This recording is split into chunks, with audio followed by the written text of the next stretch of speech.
يا أيها الذين آمنوا اتقوا الله حق تقاته ولا تموتن إلا وأنتم مسلمون يا أيها الناس اتقوا ربكم الذي خلقكم من نفس واحدة وخلق منها زوجها وبث منهما رجالا كثيرا ونساء واتقوا الله الذي تساءلون به والأرحام إن الله كان عليكم رقيبا يا أيها الذين آمنوا اتقوا الله وقولوا قولا سديدا يصلح لكم أعمالكم ويغفر لكم ذنوبكم ومن يطع الله ورسوله فقد فاز فوزا عظيما أما بعد فإن خير الحديث كتاب الله وخير الهدي هدي محمد صلى الله عليه وسلم وشر الأمور محدثاتها وكل محدثة بدعة وكل بدعة ضلالة وكل ضلالة في النار. ہر قسم کی حمد و ثنا اللہ رب العزت کے لیے اور کثرت سے درود و سلام ہو جناب محمد رسول اللہ صلی اللہ علیہ وسلم کی ذات اقدس پہ. آپ جانتے ہیں کہ آج کے درس کا تعلق حج عمرے سے ہے اور یہ ایک ایسی عبادت ہے جس کے بارے میں ہر مسلمان کی خواہش رہتی ہے کہ اللہ تعالیٰ مجھے اس کی ادائیگی کا موقع دیں.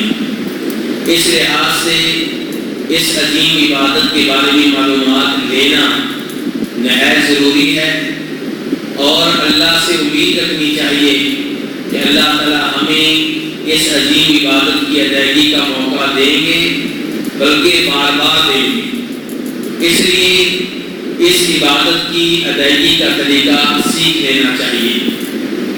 دوسرے نمبر پہ اس عبادت کی ادائیگی کا طریقہ اس لیے بھی سیکھ لینا چاہیے کہ دین کا کوئی بھی شعبہ ہو اس کے بارے میں معلومات لینا یہ عبادت ہے. تو جیسے نفل نماز عبادت ہے، نفلی روزے رکھنا عبادت ہے، ایسے ہی حج عمرے کے بارے میں معلومات لینا یہ ایک عبادت ہے.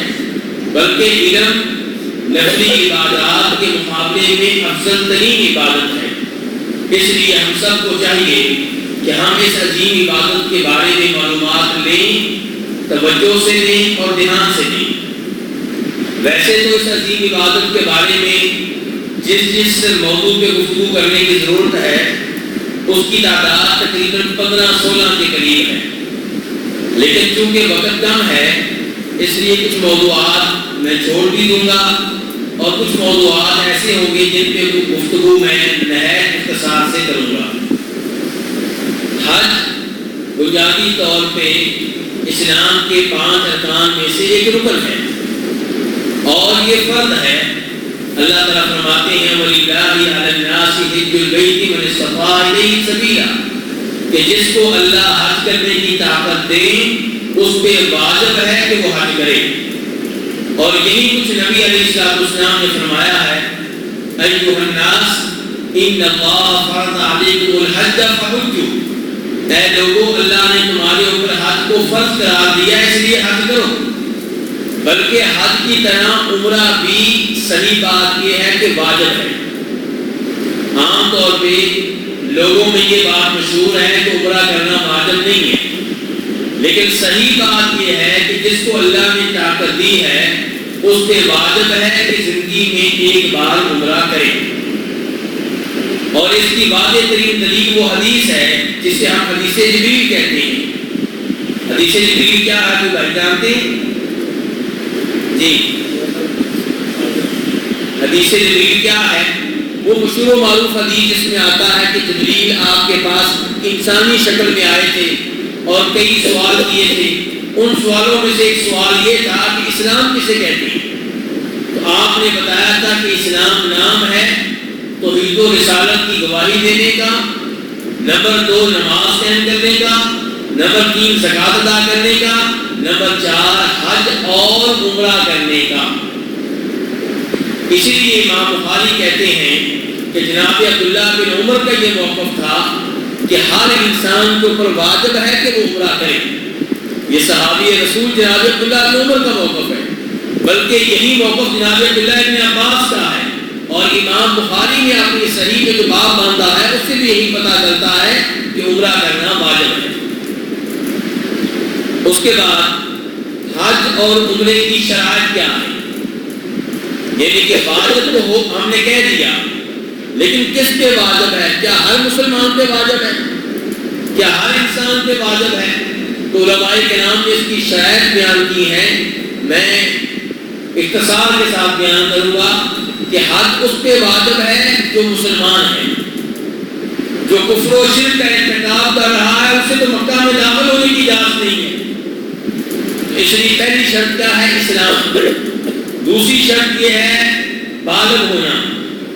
تیسری نمبر یہ ہے صاحب عقل ہونا، مینٹل کے اوپر نہ نماز واجب ہے نہ حج واجب ہے۔ تو پہلی شرط کیا تھی؟ اسلام، اور دوسری کیا تھی؟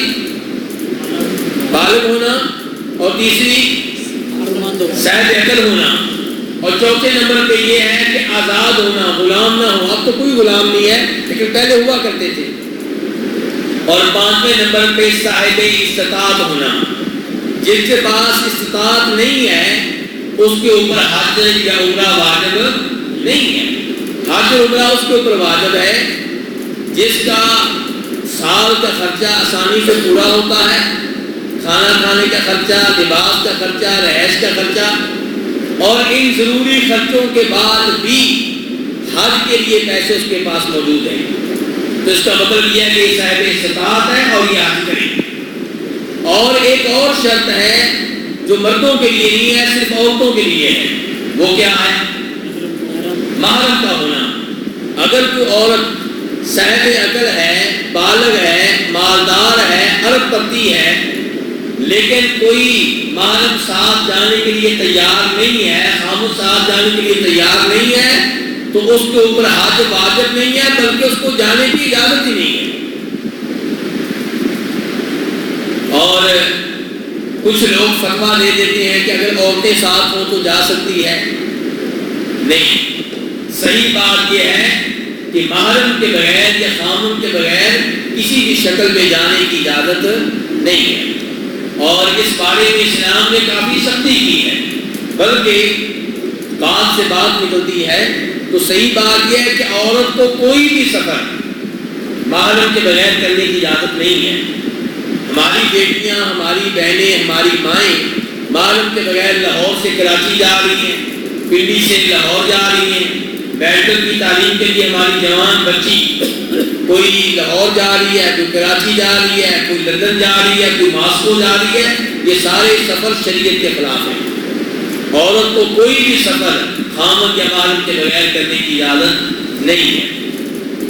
اس کے بعد ہمارا موضوع یہ ہے کہ جس میں یہ شرائط پائی جائیں اس پہ تو واجب ہے کہ فوری طور پہ حج کرے، عمرہ کرے، لیکن اگر جسمانی لحاظ سے کوئی مسئلہ ہو، بیمار ہے، جانے کی طاقت نہیں رکھتا، تو اس کے لیے کیا حکم ہے؟ ہم دیکھیں گے کہ اس کا جسمانی طور پہ جو عذر ہے وہ عارضی ہے یا ہمیشہ ہمیشہ کے لیے ہے۔ ایک آدمی وہ ہے جو بیمار ہے عارضی طور پہ، امید ہے سال کے بعد، 2 سال کے بعد ٹھیک ہو جائے گا، تو وہ اپنے ٹھیک ہونے کا انتظار کرے، جب ٹھیک ہو جائے تب جا کر حج کرے۔ اور ایک وہ آدمی ہے جس کی بیماری مستقل ہے، اس کو یہ امید نہیں ہے کہ کبھی وہ خود ٹھیک ہو کر حج کے لیے جا سکے گا، یا بوڑھا ہے، اس کو امید نہیں ہے کہ میں اتنی طاقت رکھوں گا کہ میں خود چل پھر کر حج کر سکوں۔ تو ایسے آدمی کو چاہیے جو مایوس ہے، جس کو ٹھیک ہونے کی امید نہیں ہے، کہ وہ کسی اور کو بھیجے، وہ کسی اور کو بھیجے۔ کس کے لیے؟ حج کے لیے، عمرے کے لیے، اپنی جگہ پہ۔ یہ اعلان ہے کہ AK-16 گاڑی ہے، جس بھائی کی ہو وہ اس جگہ سے ہٹا کر دوسری جگہ منتقل کرے۔ یہ گاڑی AK-16۔ اب جو آدمی مایوس ہو چکا ہے اور اس کو لگتا ہے کہ میں خود حج کرنے کی طاقت نہیں رکھتا، وہ کسی کو بھیجے۔ اور اس کی دلیل وہ حدیث ہے، اسے امام مسلم روایت کرتے ہیں جناب عبداللہ ابن عباس رضی اللہ تعالیٰ عنہما سے، کہ خصم قبیلے کی ایک عورت نبی علیہ السلام کے پاس آئی اور کہنے لگی اللہ کے رسول میرے والد صاحب کے اوپر حد فرض ہوا ہے لیکن اس حالت میں کہ وہ سواری پہ بیٹھنے کی طاقت نہیں رکھتے تو کیا میں ان کی طرف سے حج کر سکتی ہوں؟ آپ نے فرمایا ہاں تم اپنے والد کی طرف سے حج کرو۔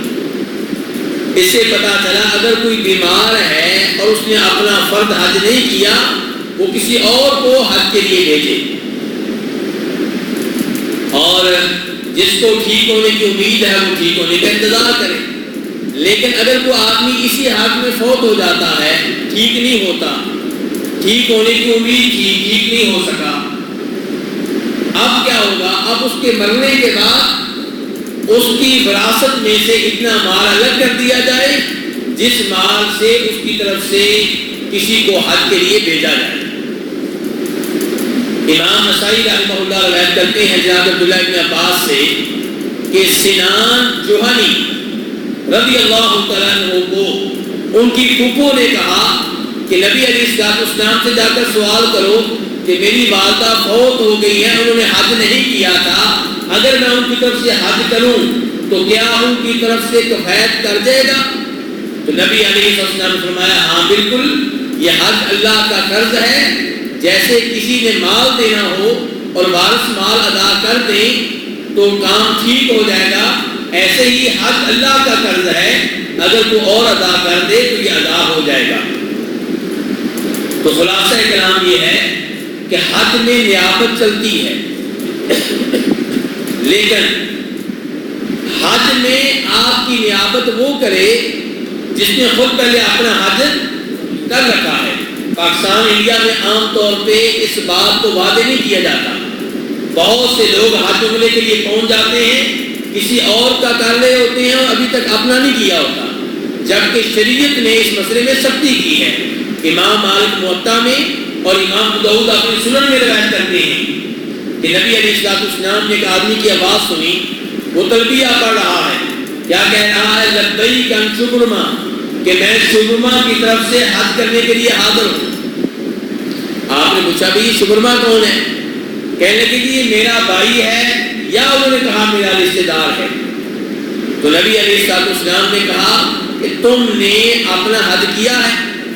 کہا نہیں اللہ کے رسول، میں نے اپنا حج نہیں کیا۔ فرمایا پہلے اپنا حج کرو پھر شبرما کی طرف سے حج کرنا۔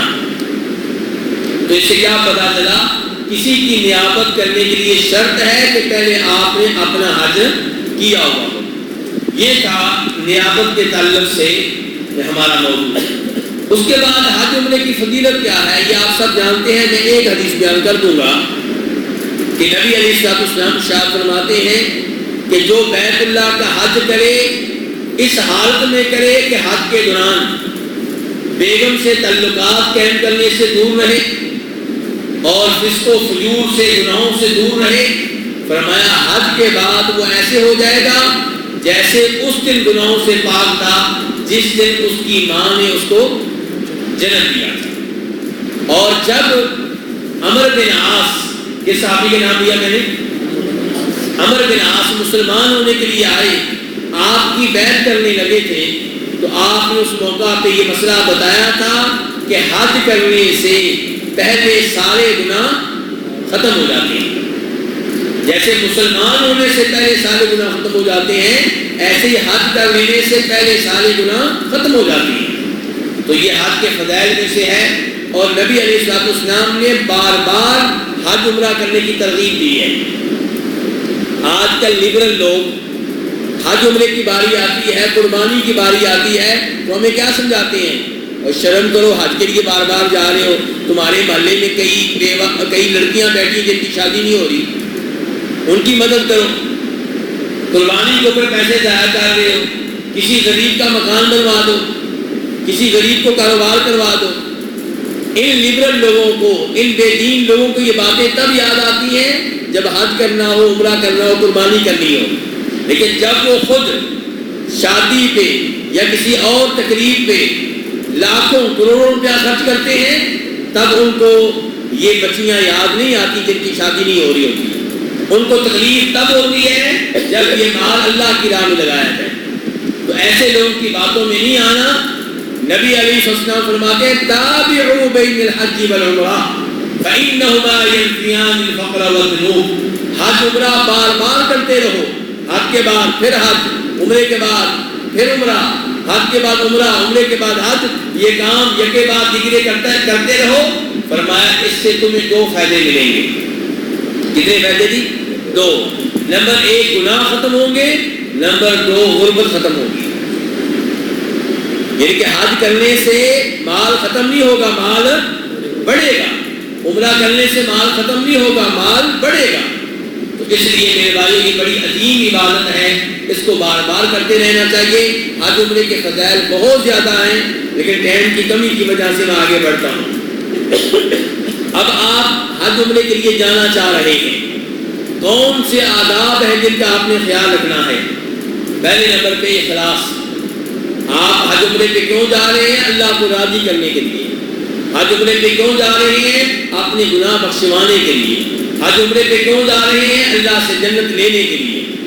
شیطان آپ کی نیت کو خراب کرنے کی کوشش کرے گا. شیطان کا پہلا وار یہ ہوتا ہے کہ انسان کو عبادت نہ کرنے دے، حج پہ نہ جانے دے، اور حج پہ بعد میں چلے جائیں گے. ابھی بچوں کی شادیاں کرنی ہے، کاروبار کرنا ہے، ادھر پلاٹ مل رہا ہے سستا، ادھر دکان مل رہی بڑی سستی، انہی چکروں میں لگائے رکھے گا. اور اگر آپ نے شیطان کی یہ سازش ناکام کر دی اور آپ حج پہ جانے کے لیے آپ نے پیکج لے لیا، آپ نے سب کچھ کر لیا، اب شیطان کہے گا کہ یہ عبادت سے بات نہیں آ رہا، کم از کم اس کو ثواب نہ لینے دو. اب آپ کے ذہن میں ڈالے گا کہ آپ نے حج کیا تو لوگ کہیں گے حاجی صاحب، آپ کی واہ واہ ہوگی، دوست احباب میں آپ کا چرچا ہوگا، آپ کو لوگ نیک سمجھیں گے. تو اس قسم کے خیالات ڈالے گا. جب یہ خیالات ذہن میں آئیں ان کو جھٹک دیں، نکال دیں، اللہ سے مدد مانگے کہ یا اللہ یہ شیطان میری محنت ضائع کرنے لگا ہے، میری مدد کر، یا اللہ مجھے اس کے حملوں سے بچا، یا اللہ مجھے اس کے وسوسوں سے بچا. اور پڑھیں اعوذ باللہ من الشیطان الرجیم، اور یہ پڑھ کر اپنی بائیں جانب پھونکیں. آپ جانتے ہیں کہ ریاکاری سے آپ کی ساری یہ محنت ضائع ہو سکتی ہے، اور اس بارے میں کافی دلائل ہیں جن کا تذکرہ کرنا اس وقت ممکن نہیں ہے. نمبر 2، یہ میں ابھی کیا بتا رہا ہوں اس وقت؟ حج عمرے پہ جانے کے آداب. نمبر 2 کیا ہے کہ آپ نے عمرہ اور حج کے احکام سیکھنے ہیں. بہت سے لوگ حج عمرے پہ چلے جاتے ہیں، کوئی پتہ نہیں عمرہ کیسے کرنا ہے، حج کیسے کرنا ہے، اور کوئی پتہ نہیں کون سی دعا کہاں پہ پڑھنی ہے، دعائیں یاد نہیں ہوتی. نہیں میرے بھائی، ابھی آپ کے پاس وقت ہے، یہ طریقہ بار بار سیکھیں اور حج عمرے کی دعائیں سیکھیں. کون سی دعا طواف میں پڑھنی ہے، کون سی صفا مروہ میں پڑھنی ہے، کون سی عرفات میں پڑھنی ہے. تو یہ ساری دعائیں آپ سیکھیں، بلکہ یوں سمجھیں کہ آپ کی ایک نئی زندگی کا آغاز ہو رہا ہے. اب اسی بہانے دیگر دعائیں بھی سیکھ لیں. مسجد میں آنے کی دعا، مسجد سے نکلنے کی دعا، گھر میں داخل ہونے کی دعا، گھر سے نکلنے کی دعا، آئینہ دیکھنے کی دعا، جتنی بھی دعائیں ہیں یہ ساری اب یاد کر لیں، صبح و شام کے اذکار وغیرہ. اور آپ کو پھر بتا رہا ہوں کہ جب عمرہ اور حج کے مسائل آپ سیکھیں گے تو ایک تو حج عمرہ کرنے میں آسانی ہو جائے گی، اور ایک علم لینا کیا ہے؟ عبادت ہے. شیخ صاحب بات کہیں زیادہ تو نہیں ہے، تو گونج تو نہیں رہی، ایسا نہ ہو کہ سمجھ نہ آ رہی ہو.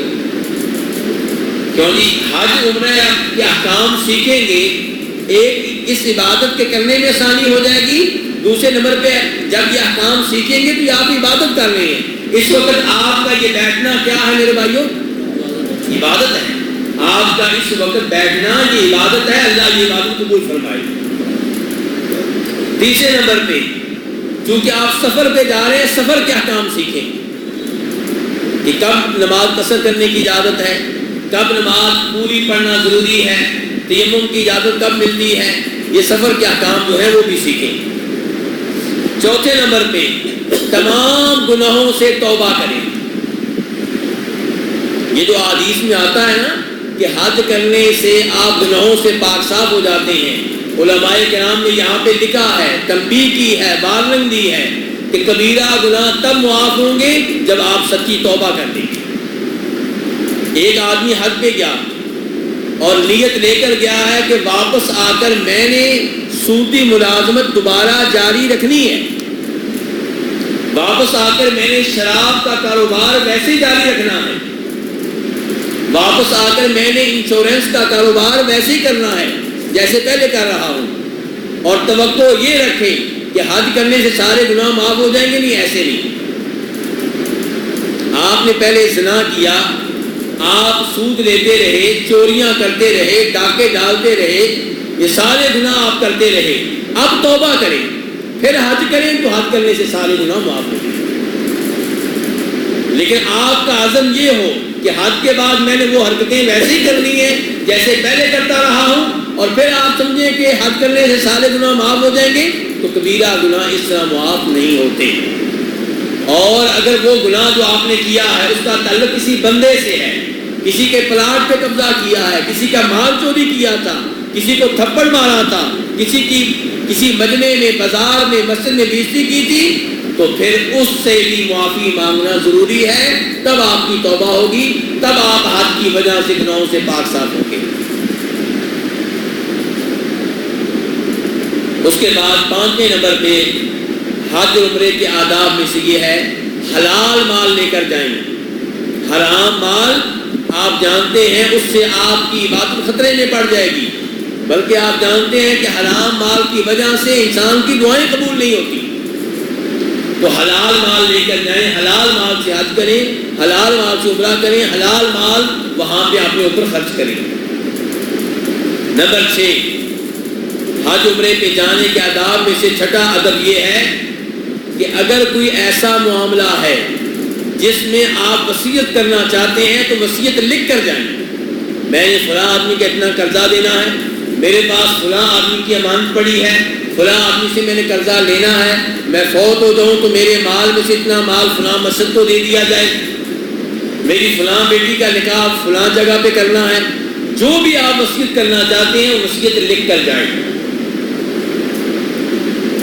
7ویں نمبر پہ حج عمرے پہ جاتے ہوئے کوشش کریں حج عمرے میں آپ کا ساتھی کون بنے۔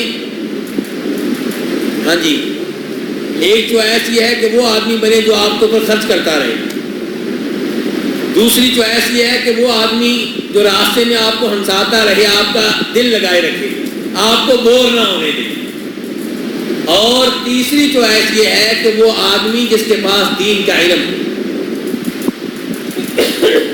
تو کس کا انتخاب کریں گے آپ؟ جو آپ کو اپنے قافلے میں، اپنے گروپ میں دین کا طالب علم نظر آئے، توحید والا نظر آئے، کتاب و سنت پہ عمل کرنے والا نظر آئے، اس کے ساتھ جڑ جائیں۔ وہ آپ سے بھاگے لیکن آپ اس کو بھاگنے نہ دیں، کیونکہ فائدہ آپ کا ہے، فائدہ اس کا نہیں ہے۔ تو اس لیے آپ نے اس کے ساتھ جڑنے کی کوشش کرنی ہے، چاہے اس کام کے لیے آپ کو اس کی منت کرنا پڑے، چاہے اس کام کے لیے آپ کو اسے کھانا کھلانا پڑے، چاہے اس کے لیے آپ کو اس کے کئی کام کرنا پڑے، آپ نے یہ اللہ کے لیے، یہ دین کے لیے اس کے ساتھ جڑ جانا ہے اور اس کے ساتھ ایک تعلق بنا لینا ہے، بلکہ کوشش کریں کہ یہ جنت، یہ تعلق آپ کا اس کے ساتھ جنت میں جانے تک برقرار رہے۔ تو یہ سفر کے آداب میں سے آخری ادب تھا۔ اس کے بعد میرے بھائی ہمارے مقاصد کون سے ہیں؟ ایک ہوتا ہے حج عمرہ کرنے کا وقت۔ تو عمرہ کرنا کس مہینے میں جائز نہیں ہے؟ کیوں جی، کون سا مہینہ ہے جس مہینے میں عمرے پہ پابندی ہے؟ عمرہ نہیں کر سکتے۔ عمرہ جو ہے سال میں کسی بھی مہینے میں آپ کر سکتے ہیں، کسی مہینے میں کوئی پابندی نہیں ہے۔ ایسے لوگ آپ کو ملیں گے جو آپ سے کہیں گے کہ اگر شوال میں عمرہ کیا، ذی القعدہ میں عمرہ کیا تو حج فرض ہو جائے گا۔ ان کی یہ بات بالکل غلط ہے۔ حج اس وجہ سے فرض نہیں ہوگا کہ آپ نے عمرہ کر لیا ہے، حج تب فرض ہوگا اگر آپ نے پہلے کبھی نہ کیا ہو اور اب کرنے کی طاقت ہو۔ حج کے فرض ہونے کا عمرہ کرنے سے کوئی تعلق نہیں ہے۔ تو اس لیے میرے بھائیوں، آپ عمرہ سال میں کبھی بھی کر سکتے ہیں، البتہ حج کے اوقات مقرر ہیں۔ کون کون سے مہینے ہیں جی حج کے؟ شوال، ذی القعدہ اور ذی الحجہ کے ابتدائی 10 دن۔ یہ وہ ایام ہے جن ایام میں حج کی نیت کی جائے گی۔ شوال میں آپ نکلیں، ذی القعدہ میں آپ نکلیں، ذی الحجہ کے ابتدائی 10 دنوں میں نکلیں، یعنی کہ 9 ذی الحجہ تک بھی اگر آپ نکلتے ہیں تو آپ کی نیت درست ہے حج کے لیے۔ تو یہ ہے حج کے ایام۔ اب حج عمرہ کی نیت کہاں سے کی جائے گی؟ اسلام آباد ایئرپورٹ سے کہ مدینہ ایئرپورٹ سے، کہاں سے کی جائے گی؟ حج کی نیت کی جائے گی اس مقام سے جس مقام کو نبی علیہ السلام نے نیت کرنے کے لیے مقرر کیا ہے۔ اور یاد رکھیے گا نیت میں فرق ہوتا ہے۔ ایک نیت یہ ہے کہ آپ گھر سے نکلتے ہیں، میں نماز پڑھنے کے لیے جا رہا ہوں، جب آپ یہ نیت کر کے نکلے ہیں تو راستے میں کسی سے گفتگو کر سکتے ہیں؟ نہیں، آپ تو نماز کی نیت کر چکے ہیں۔ یہ نیت اور ہے، یہ نیت ہے کہ میں نماز پڑھوں گا، اور ایک جب اقامت ہو جاتی ہے آپ کہتے ہیں اللہ اکبر تکبیر تحریمہ، اب آپ نیت کیا کر رہے ہوتے ہیں دل میں کہ اب میری نماز شروع ہو رہی ہے۔ ایسے حج کی ایک نیت یہ ہے کہ میں اس سال حج کروں گا، میرا نام نکل آیا ہے، میں جا رہا ہوں، ٹکٹ لے لیا ہے۔ اور ایک نیت یہ ہے کہ جو آپ میقات پہ کرتے ہیں کہ اب میں حج میں یا عمرے میں داخل ہو رہا ہوں، جس کی وجہ سے پابندیاں شروع ہو جاتی ہیں۔ تو یہ نیت کرنے کے لیے جو مقامات اللہ کے رسول صلی اللہ علیہ وسلم نے مقرر کیے ان کو کیا کہا جاتا ہے؟ میقات۔ میقات بہت سارے ہیں۔ پاکستان اور انڈیا کے لوگوں کے لیے میقات کون سا ہے جی؟ یلملم، یہ یمن والوں کے لیے بھی ہے، پاکستان انڈیا والوں کے لیے بھی ہے۔ اس کو آج کل کیا کہتے ہیں؟ سعدیہ۔ کیا کہتے ہیں؟ سعدیہ کہتے ہیں۔ اور اگر آپ کی فلائٹ مدینہ میں ہے، پہلے آپ مدینہ جائیں گے تو پھر آپ کا میقات وہی ہے جو مدینہ والوں کا ہے۔ اور مدینہ والوں کا میقات کون سا ہے جی؟ جی ذوالحلیفہ۔ ذوالحلیفہ مدینہ والوں کا میقات ہے۔ اور اگر آپ کسی وجہ سے طائف چلے جاتے ہیں، طائف آپ کا بیٹا رہتا ہے، کوئی رشتہ دار رہتا ہے، تو طائف سے واپس آتے ہوئے آپ عمرہ کر سکتے ہیں، کیونکہ طائف میں بھی میقات موجود ہے۔ اس کا کیا نام ہے جی؟ پرانا نام ہے قرن المنازل، اور نیا نام کیا؟ السیل الکبیر، یا نام ہے السیل الکبیر۔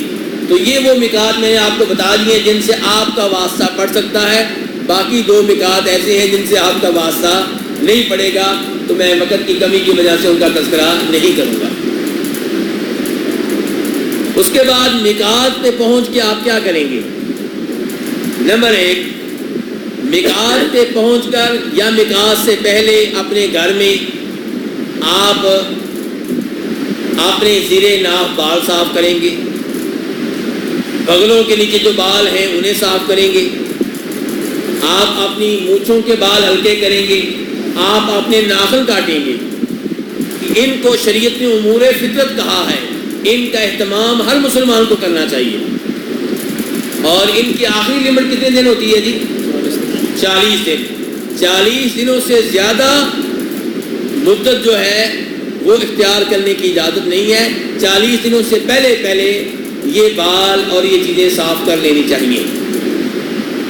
نمبر 2، میقات پہ پہنچ کر یا میقات سے پہلے اپنے گھر میں آپ غسل کریں گے، احرام کی وجہ سے، عمرے کی وجہ سے، حج کی وجہ سے۔ اور یہ غسل سنت ہے، یہ غسل وہ عورت بھی کرے گی جو حیض کی حالت میں ہے۔ میری ماں بہن آپ کے ساتھ عمرے حج پہ جا رہی ہے اور اس نے بھی میقات سے نیت کرنی ہے، تو وہ میقات پہ یا میقات سے پہلے غسل کرے گی، چاہے وہ حیض کی حالت میں ہے۔ بلکہ جناب اسماء بنت عمیس رضی اللہ تعالی عنہا وہ جب جانے لگی تو میقات پہ ان کے ہاں ولادت ہو گئی، تو نبی علیہ الصلوۃ والسلام نے انہیں غسل کرنے کا حکم دیا اور کپڑا باندھنے کا حکم دیا، اور پھر بتایا کہ تم نیت کر لو۔ تو حیض کی حالت میں عمرے کی نیت کی جائے گی، حیض کی حالت میں حج کی نیت کی جائے گی، اور یہ ممنوع نہیں ہے۔ تیسرے نمبر پہ آپ خوشبو لگائیں گے، کب؟ غسل کے بعد۔ کہاں لگائیں گے؟ اپنی داڑھی پہ، سر کے بالوں پہ، چادروں پہ خوشبو نہیں لگائیں گے۔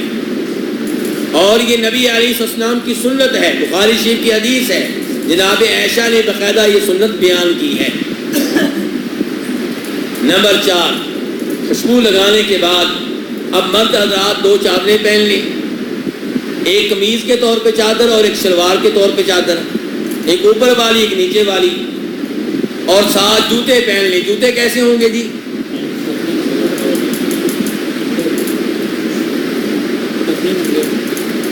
جی اپنے ننگے سامنے والی ہڈی ہے۔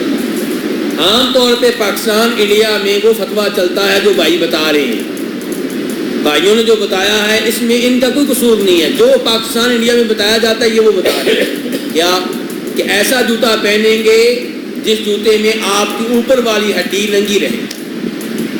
صحیح بات یہ ہے کہ آپ کوئی بھی ایسا جوتا پہن سکتے ہیں جس جوتے میں آپ کے ٹخنے ننگے رہیں۔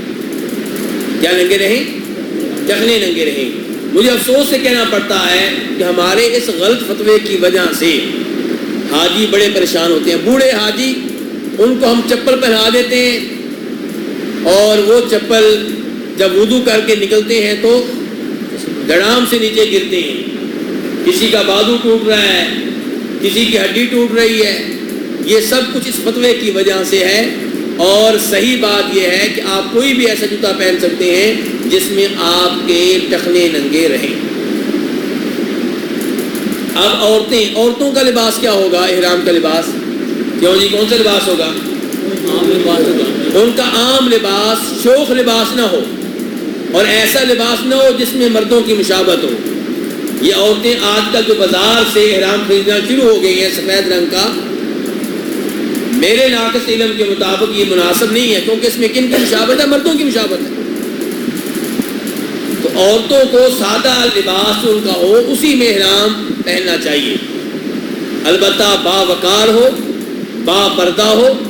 یہ نہیں کہ جناب والا ان کا یہ گلا نظر آ رہا ہے، ہاف بازو ہے، بازو نظر آ رہے ہیں، قمیض جناب چھوٹی سی پہنی ہوئی ہے، پیٹ کا کچھ حصہ نظر آ رہا ہے۔ عام طور پہ ہماری مائیں بہنیں پاکستان انڈیا کی ایسے ہی پھر رہی ہوتی ہے مدینہ میں۔ یہ صورتحال دیکھ کر بڑا افسوس ہوتا ہے۔ تو بہرحال ایسا گاؤن پہنے جو مکمل طور پہ با پردہ ہو، اور اس کے اوپر کتنے موتی لگے ہوئے ہوں جی؟ موتیوں کے بغیر؟ جی ہاں، برقعے کا مطلب، گاؤن کا مطلب یہ ہوتا ہے کہ یہ عورت کی زینت کو، خوبصورتی کو چھپا لے۔ اندر اس نے لباس پہنا ہوا ہے وہ لباس جو بڑا شوق ہے، جو خامن کے لیے پہنا جاتا ہے۔ تو برقعے کا مطلب یہ ہوتا ہے کہ باہر کے مرد عورت کی یہ خوبصورتی نہ دیکھ سکیں۔ لیکن افسوس سے کہنا پڑتا ہے کہ ہماری عورتیں عام طور پہ حج عمرے کے علاوہ کی بات کر رہا ہوں، ایسا برقع پہنیں گی جس کا مطلب وہ یہ ہوگا کہ جس نے نہیں دیکھنا وہ بھی دیکھے۔ تو یہ مناسب نہیں ہے۔ جو لوگ اپنی عورتوں کے پردے کا اہتمام کرتے ہیں وہ اس چیز کا خیال رکھیں۔ اب عورت جب نیت کرے گی تو اس کے پردے کی صورتحال کیا ہوگی، اس کا تذکرہ آگے چل کر ہوگا۔ نیت کب کی جائے گی؟ میقات میں نیت کسی بھی نماز کے بعد کر لیں، ظہر کی نماز، عصر کی ہے یا مغرب کی ہے یا عشاء کی ہے یا فجر کی ہے، یا وضو کی 2 رکعتیں پڑھ لیں، تحیۃ المسجد کی 2 رکعتیں پڑھ لیں، کسی بھی نماز کے بعد نیت کی جائے گی۔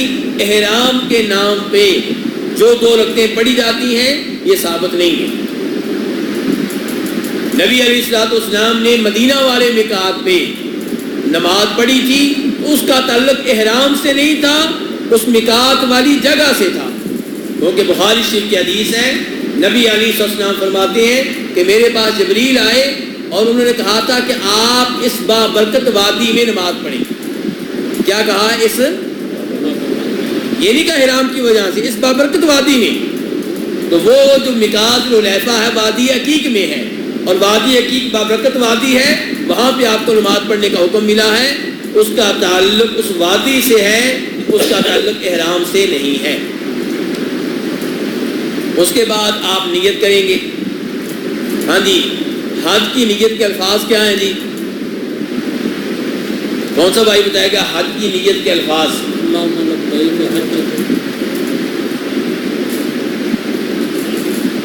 جی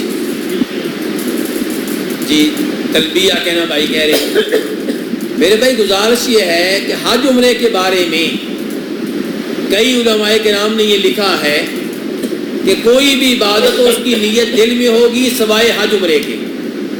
حج عمرے کی نیت آپ زبان کے ساتھ کر سکتے ہیں، یہ کئی علماء کرام نے لکھا ہے، اور کئی علماء کرام نے خبردار کیا ہے کہ یہ بات صحیح نہیں ہے. صحیح بات یہ ہے کہ حج عمرے کی نیت بھی دل میں ہی ہوگی. زبان سے جو آپ کہتے ہیں یہ تلبیہ ہے. نیت اور چیز ہے، تلبیہ اور چیز ہے. نماز کی طرف آپ آ دیں، نماز میں نیت آپ کہاں کرتے ہیں اور منہ سے کیا کہہ رہے ہوتے ہیں؟ اللہ اکبر. تو تکبیر تحریمہ اور چیز ہے اور نیت اور چیز ہے. ایسے ہی حج کے لیے نیت اور چیز ہے، تلبیہ اور چیز ہے. تو نیت آپ کے دل میں ہوگی. دل میں آپ کو پتا ہوگا کہ ابھی میں حج میں داخل ہو رہا ہوں یا عمرے میں داخل ہو رہا ہوں. یہ جو دل میں آپ کی سوچ اور ارادہ ہے کہ اب میں داخل ہو رہا ہوں، اس کے نام نیت ہے. اور زبان سے آپ تلبیہ کہیں گے، لبیک اللہم حجن، اے اللہ میں حج کے لیے حاضر ہوں. لبیک اللہم عمرتن، اے اللہ میں عمرے کے لیے حاضر ہوں. جو بھی آپ نیت کرنا چاہیں گے. 7ویں نمبر پہ یہ میقات پہ جو اعمال سر انجام دینے ہیں وہ میں بتا رہا ہوں. اور 7ویں نمبر پہ یہ ہے کہ اگر آپ کو خطرہ ہے کہ میں بیمار ہوں، ہو سکتا ہے میں حج مکمل نہ کر سکوں، ہو سکتا ہے میرا عمرہ مکمل نہ ہو سکے، یا کوئی اور اندیشہ ہے، تو پھر آپ وہاں پہ شرط لگا لیں. کیا کہیں گے؟ اللہم محلی حیث حبستنی، یا اللہ جہاں پہ تو نے مجھے روک دیا وہاں پہ میں حلال ہو جاؤں گا، حلال ہو جاؤں گی. اس شرط لگانے کا فائدہ یہ ہوگا کہ اگر واقعی کوئی رکاوٹ پڑ گئی تو آپ کے اوپر کوئی جرمانہ نہیں ہوگا، کوئی دم نہیں ہوگا، آپ حلال ہو سکیں گے. ہمارا 8واں موضوع آج کا یہ ہے. آج میں کافی اختصار سے کام لے رہا ہوں. پچھلی دفعہ کافی تفصیل سے بیان کیا تھا، آج کافی اختصار سے کام لے رہا ہوں اور تقریباً دلائل میں ذکر نہیں کر رہا. تو 8ویں نمبر پہ کیا؟ حج کی اقسام. تو حج کی کتنی قسمیں ہیں جی؟ 3. نمبر 1 حج افراد، جس میں صرف حج ہوگا، حج کے ساتھ عمرہ نہیں ہوگا، اور اس میں قربانی بھی واجب نہیں ہے. نمبر 2 حج قران. حج قران میں کیا ہوگا؟ عمرہ بھی ہوگا، حج بھی ہوگا، اور درمیان میں وقفہ نہیں ہوگا. حج اور عمرے کی نیت میقات سے ایک ساتھ کریں گے، اور اس میں قربانی واجب ہے. مکہ میں پہنچ کر طواف کرنے کے بعد، صفا مروہ کی صحیح کرنے کے بعد آپ حلال نہیں ہوں گے بلکہ حالت احرام میں رہیں گے، حتیٰ کہ آپ حج کر لیں پھر جا کر کہیں آپ حلال ہوں گے. یہ ہے حج قران.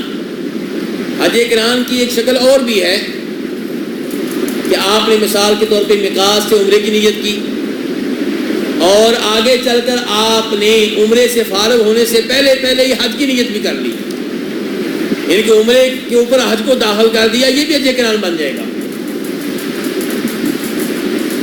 اگر کوئی آدمی میقات سے قربانی لے کر ساتھ جاتا ہے تو وہ کون سا حج کرے گا؟ حج قران ہی کرے گا. وہ حج تمتع نہیں کر سکتا. لیکن حج قران کی کئی شکلیں ہیں. ایک شکل یہ ہے کہ میقات سے آپ قربانی ساتھ لے کر جائیں، اور اگر مکہ سے قربانی لیتے ہیں لیکن میقات سے نیت عمرے حج کی ایک ساتھ کی تھی، یہ بھی حج قران ہے. یہ بھی حج قران ہے. اس کے بعد تیسرا حج ہے حج تمتع. ابھی میں نے آپ سے پوچھنا ہے کہ فرق کیا ہے، فرق آپ نے بتانا ہے مجھے. حج تمتع کیا ہے کہ میقات سے آپ نیت کریں گے عمرے کی، مکہ پہنچ کر آپ طواف کریں گے، صفا مروہ کی صحیح کریں گے، بال کٹائیں گے، آپ کا عمرہ مکمل ہو جائے گا، اور اس کے بعد آپ حلال ہو جائیں گے.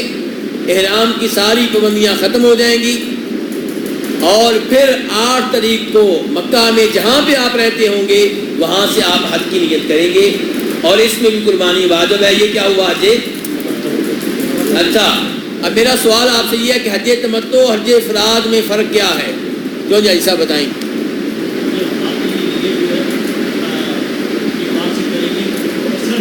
حج کی نیت کریں گے، عمرہ اس میں ہے ہی نہیں، اور حج تمتع میں عمرہ بھی ہے اور حج بھی ہے، اور حج تمتع میں قربانی بھی واجب ہے. اچھا، حج قران اور حج تمتع میں کیا فرق ہے جی؟ ادھر سے کوئی بھائی بتائیں گے.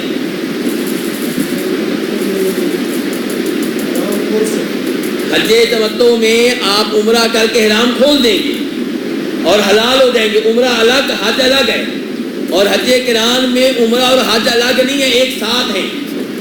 تو یہ فرق ہے دونوں میں. اچھا, اب ان تینوں میں سے افضل حج کون سا ہے جی؟ ایک رائے وہ ہے جو ہمارے بھائی نے بتائی ہے کہ حج قران افضل ہے. کیوں؟ کیونکہ نبی علیہ الصلوۃ والسلام نے حج قران کیا تھا. جو حج نبی کریں اس سے بہتر حج کون سا ہو سکتا ہے؟ یہ ایک رائے ہے, یہ خیال ہے, اور بظاہر یہ رائے بڑی مضبوط رائے ہے, لیکن عام طور پہ علماء کرام کی رائے یہ ہے کہ افضل حج حج تمتع ہے. اب یہاں پہ سوال پیدا ہو جائے گا کہ جو حج اللہ کے رسول نے نہیں کیا وہ اس حج سے کیسے افضل ہو گیا جو اللہ کے رسول نے کیا ہے؟ اس کا جواب یہ ہے کہ نبی علیہ الصلوۃ والسلام نے خود حج قران کیا, لیکن لوگوں کو کس چیز کی ترغیب دیتے رہے؟ حج تمتع کی. اور یہ ممکن نہیں ہے کہ ہمارے نبی علیہ الصلوۃ والسلام لوگوں کو اس چیز کی ترغیب دیں جو افضل نہ ہو.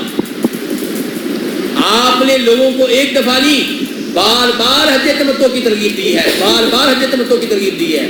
صحابہ کرام کا دل مطمئن نہیں ہو رہا تھا, وہ چاہتے تھے ہم وہی حج کریں جو کون کر رہے ہیں؟ جو اللہ کے رسول کر رہے ہیں صلی اللہ علیہ وسلم. آپ کی توجہ چاہتا ہوں حاجی صاحب, میری آنکھیں آپ پہ ہیں اور آپ کی ادھر, ایسا نہیں ہونا چاہیے. اچھا جی, حج تمتع تو نبی علیہ الصلوۃ والسلام نے جب دیکھا کہ میرے صحابی مطمئن نہیں ہو رہے اور وہ چاہتے ہیں کہ وہی حج کریں جو میں کر رہا ہوں, تو آپ نے اس موقع پہ وضاحت کی تھی. یہ وضاحت ذہن میں رکھیے گا. آپ نے فرمایا تھا کہ وہ بات جو مجھے بعد میں معلوم ہوئی, اگر پہلے معلوم ہو جاتی تو میں مدینہ سے قربانی کا جانور ساتھ لے کر نہ آتا اور میں بھی حج تمتع کرتا. تو آپ نے بتا دیا کہ میں نے حج قران کیوں کیا ہے, کیونکہ مجھے وہ بات پہلے معلوم نہیں تھی جو بعد میں معلوم ہوئی ہے. تو خلاصہ کلام یہ ہے کہ افضل حج کون سا ہے؟ حج تمتع. اور آسان بھی یہی ہے, افضل بھی یہی اور آسان بھی یہی. تو کیا ضرورت ہے پھر مشکل میں پڑھنے کی؟ تو حج تمتع کیجیے. اور میں آپ کے سامنے جو طریقہ رکھوں گا وہ کس حج کا رکھوں گا؟ حج تمتع کا, کیونکہ یہی افضل ہے, یہی آپ نے کرنا ہے. اب احرام کی پابندیاں کون کون سی ہیں؟ احرام کی پابندیاں, پہلی پابندی بالوں کی پابندی ہے. جب آپ نے نیت کر لی حج میں داخل ہونے کی مقام پہ پہنچ کر, اب بال کاٹنے کی, بال تراشنے کی, بال نوچنے کی, بال اکھیڑنے کی اجازت نہیں. نمبر 2, ناخن. جب نیت کر لی تو ناخن بھی کاٹنے کی اجازت نہیں ہے. نمبر 3, مرد حضرات سر اور چہرے کو حالت احرام میں ڈھانک نہیں سکتے. مردوں کا حالت احرام میں چہرہ بھی ننگا رہے گا, سر بھی ننگا رہے گا, دونوں چیزیں ننگی رہیں گی. البتہ عورتوں کا معاملہ مختلف ہے. عورتوں کو حالت احرام میں نقاب کرنے کی اجازت نہیں ہے, دستانے پہننے کی اجازت نہیں ہے. یہ دستانے عورتیں کیوں پہنتی ہیں جی؟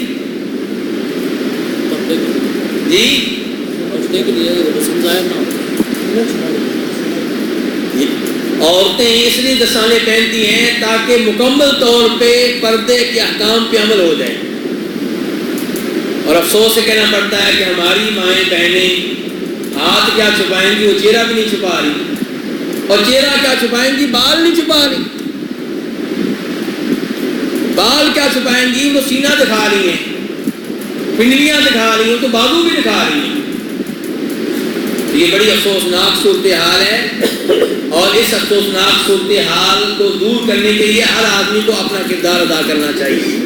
تو بہرحال حالت احرام میں عورتوں کو دستانہ پہننے کی اجازت نہیں ہے اور نقاب کرنے کی اجازت نہیں ہے. نقاب سے کیا مراد ہے جی؟ نقاب سے مراد وہ پردہ, وہ کپڑا ہے جو چہرے کے پردے کے لیے چہرے کے سائز کے مطابق تیار کیا جاتا ہے. چہرے کے پردے کے لیے چہرے کے سائز کے مطابق تیار کی جاتا ہے. یہ کپڑا حالت احرام میں عورت کو پہننے کی اجازت نہیں ہے.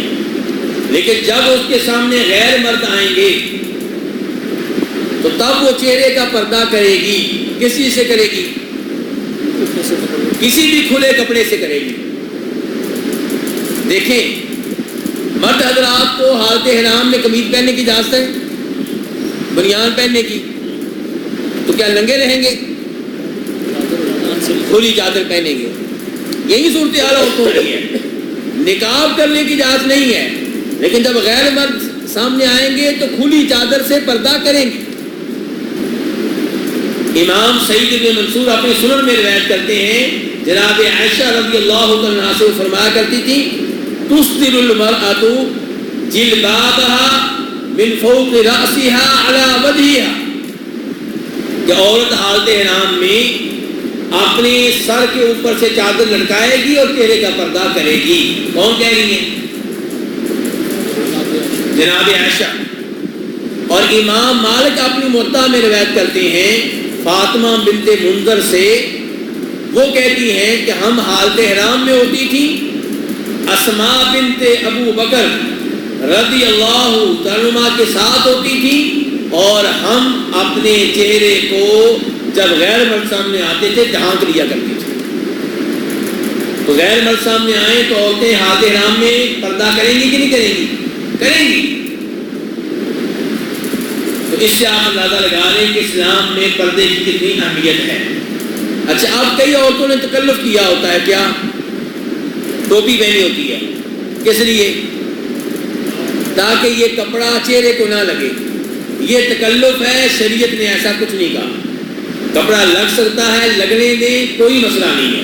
بس یہ ہے کہ وہ نقاب نہیں کرنا، کھلی چادر سے جب غیر مرد سامنے آ جائیں تو پردہ کر سکتی ہیں. وہ کھلی چادر چاہے کالے رنگ کی ہو، یہ کہ گاؤن نیچے کالا ہے، اوپر بھی کالے رنگ کی چادر کھلی لی ہوئی ہے، اس سے پردہ کر لی ہے، کوئی حرج نہیں ہے.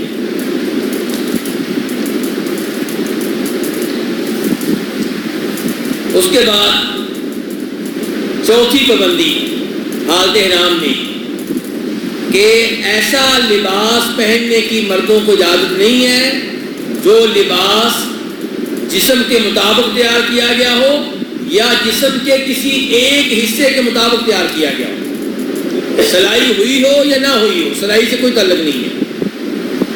قمیض نہیں پہن سکتی کیونکہ جسم کے مطابق تیار کی گئی ہے. بنیان نہیں پہن سکتی، جسم کے مطابق تیار کی گئی. مثال کے طور پہ ایسی بنیان مل جائے جس میں سلائی نہیں ہے، پھر بھی نہیں پہن سکتی. سلائی والا لفظ نہیں ہے.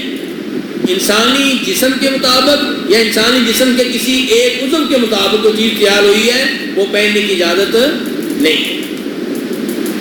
البتہ چادریں آپ کی جو ہیں ابھی آپ نے خریدی ہیں حج کی تیاری کے طور پہ، اور آپ چاہتے ہیں کہ ان کو چاروں سائڈ سے سلائی کروا لوں تاکہ چادر اترنے نہ پائے، تو کیا یہ جائز ہے؟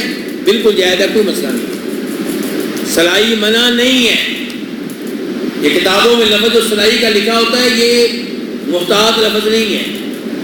آپ کے پاس دو چھوٹی چھوٹی چادریں پڑی ہیں، ان کو سلائی کر کے ایک بنا لیں، حالت احرام کے لیے بنا لیں، کوئی مسئلہ نہیں. آپ کی چادر کہیں سے اتر گئی ہے، اس کو سلائی کرنی ہے کر لیں، کوئی مسئلہ نہیں ہے. لیکن ایسی سلائی نہ ہو جس سلائی سے چادر شلوار کی شکل اختیار کر جائے. ایسی سلائی نہ ہو جس سلائی سے چادر قمیض کی شکل اختیار کر جائے. آپ کو کہیں سردی لگ رہی ہے، چادر کے اوپر ایک اور چادر لے سکتے ہیں، کوئی مسئلہ نہیں ہے. اور جس چادر میں آپ نے نیت کی ہے اس چادر کو دھونا چاہیں دھو سکتے ہیں، اس چادر کو تبدیل کرنا چاہیں تبدیل کر سکتے ہیں. واش روم میں جا کر دونوں چادریں اتارنا چاہیں اتار سکتے ہیں، کوئی مسئلہ نہیں ہے. بس اتار کے شلوار قمیض نہیں پہنی. اور اگر کسی آدمی کو ایک چادر ملے دوسری چادر نہ ملے ایئرپورٹ پہ بڑی دنیا پریشان ہوتی ہے جب وہ کہتے ہیں پاسپورٹ لے کر آؤ، ٹکٹ کدھر ہے، وہ کدھر ہے، یہ کدھر ہے، انسان کی وہاں پہ عقل کام نہیں کرتی. تو بہت سارے احباب چادریں کیا کرتے ہیں، جمع کروا دیتے ہیں. کوئی سامان جمع کروانے والا ہوتا ہے، کچھ ہاتھ میں ہوتا ہے نا، تو وہ چادریں ہاتھ میں رکھنی تھی، وہ جمع کروا دیتے ہیں. جب جہاز میں اعلان آتا ہے کہ نکاح آنے والا ہے، ہاں جی بیگم صاحبہ چادریں، وہ چادریں تو رہ گئی، وہ تو جمع کروا دی. اب جن کے پاس علم نہیں ہے وہ بڑی غلطیاں کرتی ہیں، اس لیے ہم کہتے ہیں علم نہیں.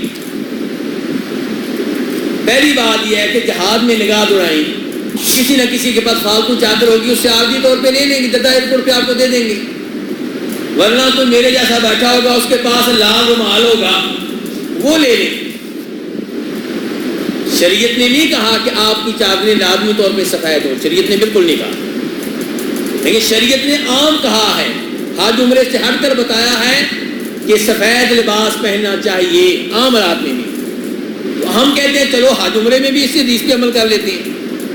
ورنہ خود نبی علیہ الصلوۃ والسلام نے، ترمذی شریف کی حدیث ہے، یعلا بن امیہ روایت کرتے ہیں، بیت اللہ کا طواف کیا اور تو چادریں پہنی ہوئی تھی، کس رنگ کی تھی؟ سبز رنگ کی، سبز رنگ کی چادریں پہنی ہوئی تھی. اس لیے آپ کو جہاز میں کوئی لال رومال نظر آئے، کوئی بھی آئے، آنے دیں، وہ پہن لیں اور اس کو چادروں کے طور پہ استعمال کریں. لیکن فرض کرتے ہیں ایک چادر مل گئی، دوسری نہیں مل رہی، تو نبی علیہ السلام فرماتے ہیں، بالکل صحیح حدیث ہے، کہ اگر کسی کو ایک چادر مل جائے، اوپر والی نیچے والی نہ ملے، تو چادر کی جگہ پہ شلوار استعمال کر سکتا ہے، اس میں کوئی حرج نہیں ہے. ٹھیک ہے جی سب. اس کے بعد اللہ آپ کا بھلا کرے، خوشبو کی پابندی ہے. حالت احرام میں خوشبو لگانے کی اجازت، جو پہلے سے لگائی تھی وہ خوشبو آتی رہے، کوئی مسئلہ نہیں. کوئی آدمی میرے جیسا آپ کے پاس آ کر بیٹھ گیا جو نارمل کپڑوں میں ہے، اس نے خوشبو لگائی ہوئی ہے، آپ کو بھی آ رہی ہے، تو یہ نہیں ہے کہ ناک میں آپ ٹشو ڈال لیں، ایسی کوئی پابندی نہیں ہے. لیکن آپ کو خوشبو لگانے کی اجازت نہیں ہے. چلیے، کئی بھائی بڑے پریشان ہوتے ہیں، وہ کیا سوال کرتے ہیں، یہ ہوٹل پہ کھانا کھانے جاتے ہیں، سالن سے خوشبو آتی ہے. کوئی کہتے ہیں جی کیلے کھاتے ہیں، سیب کھاتے ہیں، تو خوشبو آ رہی ہوتی ہے. بھئی یہ ان کی مہک ہے، اس میں کوئی مسئلہ نہیں ہے. خوشبو وہ چیز جسے باقاعدہ خوشبو کے طور پہ استعمال کیا جائے، وہ آپ کو لگانے کی اجازت نہیں ہے. حالت احرام میں جنگلی شکار کرنے کی اجازت نہیں ہے، سمندری شکار کر سکتے ہیں. آپ مدینہ سے نکلے، آپ کا رشتہ دار گاڑی لے کر پہنچ گیا کہ نیت آپ کر لیں لیکن پہلے جدہ جائیں گے، میرا گھر ہے وہاں پہ. ٹھیک ہے جی، جدہ میں وہ آپ کو سمندر پہ لے گیا، جناب شکار شروع کر دیا مچھلی کا، کر سکتے ہیں، کوئی مسئلہ نہیں. مچھلی کا شکار، سمندری شکار اس آدمی کر سکتے ہیں، جنگلی شکار کرنے کی اجازت نہیں ہے. 7 نمبر پہ حالت احرام میں نہ اپنا نکاح کر سکتے ہیں، نہ کسی کا، نہ اپنا نہ بیٹی کا، نہ اپنا نہ بیٹے کا، اور نہ اپنی منگنی کر سکتے ہیں، نہ بیٹے کی، نہ کسی بھانجے بھتیجے کی، کسی کی کوئی منگنی نہیں کر سکتے. ایسا کوئی کام کرنے کی اجازت نہیں ہے. نمبر 8، حالت احرام میں بیگم سے مباشرت کرنے کی اجازت نہیں ہے. نمبر 9، حالت احرام میں مباشرت سے نیچے کے جو کام ہیں، بوس و کنار وغیرہ کی بھی اجازت نہیں ہے، گلے لگنے کی اجازت نہیں ہے. ہاتھ پکڑنے کی، اگر پکڑنے کا مقصد مزہ لینا ہو تو ہاتھ پکڑنے کی بھی اجازت نہیں ہے. ہاں، اگر مدد کے لیے ہاتھ پکڑنا چاہیں بیگم صاحبہ کا، گرتی پھر رہی ہے، آپ ہاتھ پکڑتے ہیں طواف کرانے کے لیے، صفا مروہ کریے، کوئی مسئلہ نہیں. تو کتنی پابندیاں ہو گئی؟ 9. کتنی پابندیاں جی؟ 9. اچھا، پہلی پابندی کیا تھی بھلا؟ بال نہیں کاٹ سکتے. اچھا جی، اب وضو کر رہے ہوں تو پانی ڈال تو بال گر جائے تو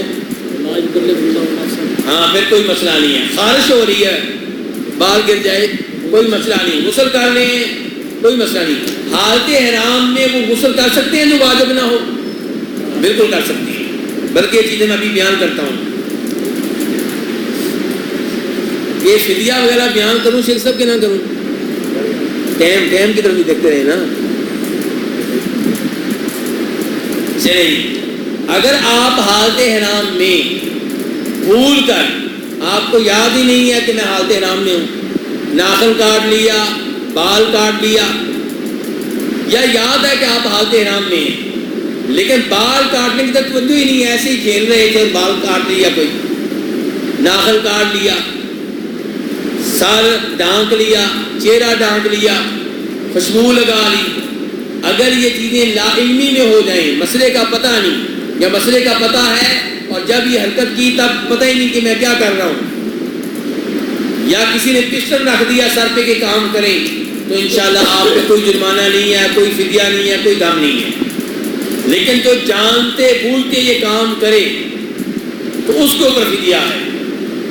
یہ جو شروع کی 4-5 چیزیں ہیں، بال، ناخن، چہرہ ڈھانکنا، سر ڈھانکنا، خوشبو لگانا، ان میں فدیہ کیا ہے؟ یا 6 مسکینوں کو کھانا کھلائیں، یا 3 دن کے روزے رکھیں، یا ایک بکرا مکہ میں ذبح کریں اور اس کا گوشت مکہ کے فقیروں مسکینوں میں تقسیم ہوگا. آپ کہتے ہیں جی میری مجبوری ہے. کیا مجبوری ہے جی؟ اگر میں سر پہ کپڑا نہیں لوں گا تو بس میں اے سی بہت تیز ہوتا ہے، جہاز میں اے سی بہت تیز ہوتا ہے، میں تو بیمار ہو جاؤں گا، مجھے پتہ ہے اپنا. یا میرا یہ مسئلہ ہے کہ میں انڈر ویئر نہ پہنوں تو مجھے وہ لگ جاتے ہیں، کیا جی کیا کہتے ہیں جی؟ چلے جو کہتے ہیں آپ کو پتا ہے. اچھا جی وہ لگ جاتے ہیں تو انڈر ویئر پہننا میری مجبوری ہے. اگر واقعی مجبوری ہو تو آپ یہ کام کر سکتے ہیں لیکن فدیہ دینا پڑے گا.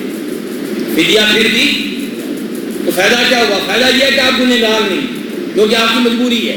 اگر مجبوری نہ ہو پھر بھی خوشبو لگائیں، مجبوری نہ ہو پھر بھی بال کاٹیں، مجبوری نہ ہو پھر بھی ناخن کاٹیں، پھر فدیہ بھی ہے اور آپ گنہگار بھی. یہ فرق ہے.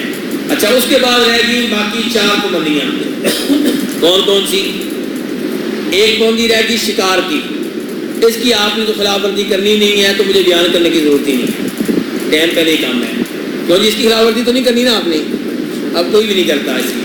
اچھا اس کے بعد کیا رہ گیا؟ نکاح کا. اگر حالت احرام میں نکاح کریں گے تو یہ نکاح فاسد ہے، یہ نکاح بعد میں دوبارہ کرنا ہوگا اور اللہ سے توبہ استغفار بھی کریں کہ آپ نے کام حالت احرام میں کیوں کیا. بیگم سے اگر کوئی باقاعدہ مباشرت کر لے اور یہ مباشرت عمرے میں طواف سے پہلے کرے گا تو اس کا عمرہ فاسد، اور اس عمرے کو اسی حالت میں مکمل بھی کرے گا، پھر اس کی قضا بھی دے گا اور اس کے اوپر جرمانہ ہے ایک بکرے کا جو مکہ میں ذبح کیا جائے گا اور اس کا گوشت مکہ کے فقیروں مسکینوں میں تقسیم کیا جائے گا. اور اگر مباشرت کی ہے طواف کے بعد صحیح سے پہلے تو صحیح بات یہ ہے کہ تب بھی حکم یہی ہے جو اس مباشرت کا ہے جو طواف سے پہلے. اور اگر بیگم سے مباشرت کی ہے صفا مروہ کی صحیح کے بعد بال کٹوانے سے پہلے تو پھر عمرہ تو ہو جائے گا لیکن بکرا مکہ میں ذبح کیا جائے گا جس کا گوشت مکہ کے فقیروں مسکینوں میں تقسیم ہوگا. اور اگر مباشرت کی ہے حج میں 10 تاریخ کو کنکریاں مارنے سے پہلے حج آپ کا باطل ہوا، اسی حج کو اسی حالت میں مکمل بھی کریں گے، اس کی آئندہ قضا بھی دیں گے اور ایک اونٹ جرمانہ ہے جو مکہ میں ذبح کیا جائے گا اور اس کا گوشت مکہ کے فقیروں مسکینوں میں تقسیم ہوگا. اور اگر کنکریاں مارنے کے بعد طواف کرنے سے پہلے مباشرت کی ہے تو پھر حج فاسد نہیں ہوگا لیکن ایک بکرا آپ کے ذمہ ہے جو آپ ذبح کریں گے اور اس کا گوشت مکہ کے فقیروں مسکینوں میں تقسیم ہوگا. اور اگر مباشرت کی ہے 10 تاریخ کے طواف اور صحیح کے بعد تو پھر انشاءاللہ کوئی حرج نہیں ہے کیونکہ آپ مکمل طور پہ حلال ہو چکے ہیں. اب رہے گی آخری چیز کہ مباشرت تو نہیں کی لیکن مباشرت سے ہلکا کوئی کام کیا ہے تو اس کے اوپر کوئی جرمانہ نہیں ہے لیکن اللہ سے توبہ استغفار کریں، اللہ سے معافی مانگیں. اس کے بعد آ گیا جناب والا کون سے کام ہیں جو حالت احرام میں آپ کے لیے جائز ہیں. لیکن لوگ سمجھتے ہیں کہ شاید جائز نہیں ہے، لیکن وہ جائز ہے۔ نمبر 1، حالت احرام میں بھی آپ بچھو کو مار سکتے ہیں، چیل کو مار سکتے ہیں، کوے کو مار سکتے ہیں، کاٹنے والے کتے کو مار سکتے ہیں، آپ سانپ کو مار سکتے ہیں، چوہیا کو مار سکتے ہیں حالت احرام میں بھی، اور مکہ میں بھی مار سکتے ہیں، مدینہ میں بھی مار سکتے ہیں ان چیزوں کو۔ ایسے ہی شیر آ جائے، چیتا آ جائے، وہ چیزیں بھی آپ مار سکتے ہیں۔ نمبر 2، مسئلہ پہلے بتا چکا ہوں کہ اگر چادر ایک ملے دوسری نہ ملے تو مجبوری کی وجہ سے آپ شلوار پہن سکتے ہیں۔ نمبر 3، جوتے کا مسئلہ میں نے بتا دیا ہے کہ کوئی بھی ایسا جوتا پہن سکتے ہیں جس میں آپ کے ٹخنے ننگے رہیں۔ نمبر 4، حالت احرام میں آپ غسل کر سکتے ہیں، چاہے وہ پسینے کی وجہ سے ہو، چاہے گرمی کی وجہ سے ہو، چاہے واجب ہو، آپ غسل کر سکتے ہیں۔ اور غسل کرتے ہوئے بال گر جائے کوئی مسئلہ نہیں ہے، آپ کی نیت بال گرانے کی نہ ہو، آپ کی نیت پانی ڈالنے کی ہے، صابن لگانے کی ہے۔ بال گر گیا تو انشاءاللہ کوئی حرج نہیں ہے، لیکن صابن کون سا ہو؟ خوشبو والا نہ ہو۔ نمبر 5 بتا چکا ہوں کہ حالت احرام میں آپ اپنا احرام دھو سکتے ہیں، تبدیل کر سکتے ہیں۔ نمبر 6، حالت احرام میں اینک پہن سکتے ہیں، بیلٹ پہن سکتے ہیں، چھتری لے سکتے ہیں۔ نمبر 7، عورتیں حالت احرام میں جرابیں پہن سکتی ہیں، موزے پہن سکتے ہیں، مرد نہیں پہن سکتے۔ اس کے بعد حج کے ارکان کون سے ہیں اور واجبات کون سے ہیں؟ ایک آدمی کی نماز میں اس کا پہلی رکعت کا ایک سجدہ رہ گیا، کیا رہ گیا جی؟ تیسری رکعت میں، چوتھی رکعت میں جا کے یاد آیا کہ پہلی رکعت میں سجدہ میں نے ایک ہی کیا تھا۔ اب سجدہ صاف کر لے، کام چل جائے گا؟ نہیں چلے گا۔ غلطی اتنی بڑی ہے کہ سجدہ صاحب یہاں کام نہیں دے سکے گا۔ یہاں پہ کیا حکم ہے کہ یہ رکعت دوبارہ پڑھنا پڑے اور پھر سجدہ صاحب کرے۔ اور اگر پہلا تحیات رہ جائے تو سجدہ صاحب سے کام چل جائے گا؟ چل جائے گا، بالکل چل جائے گا۔ اس کا مطلب ہے کچھ غلطیاں زیادہ بڑی ہوتی ہیں، کچھ ہلکی ہوتی ہیں۔ تو ایسے میرے بھائی حج کا معاملہ ہے۔ حج میں کچھ کام ہیں جن کو کہتے ہیں ارکان، کیا کہتے ہیں؟ ارکان۔ اور کچھ کام وہ ہیں جن کو کہتے ہیں واجبات۔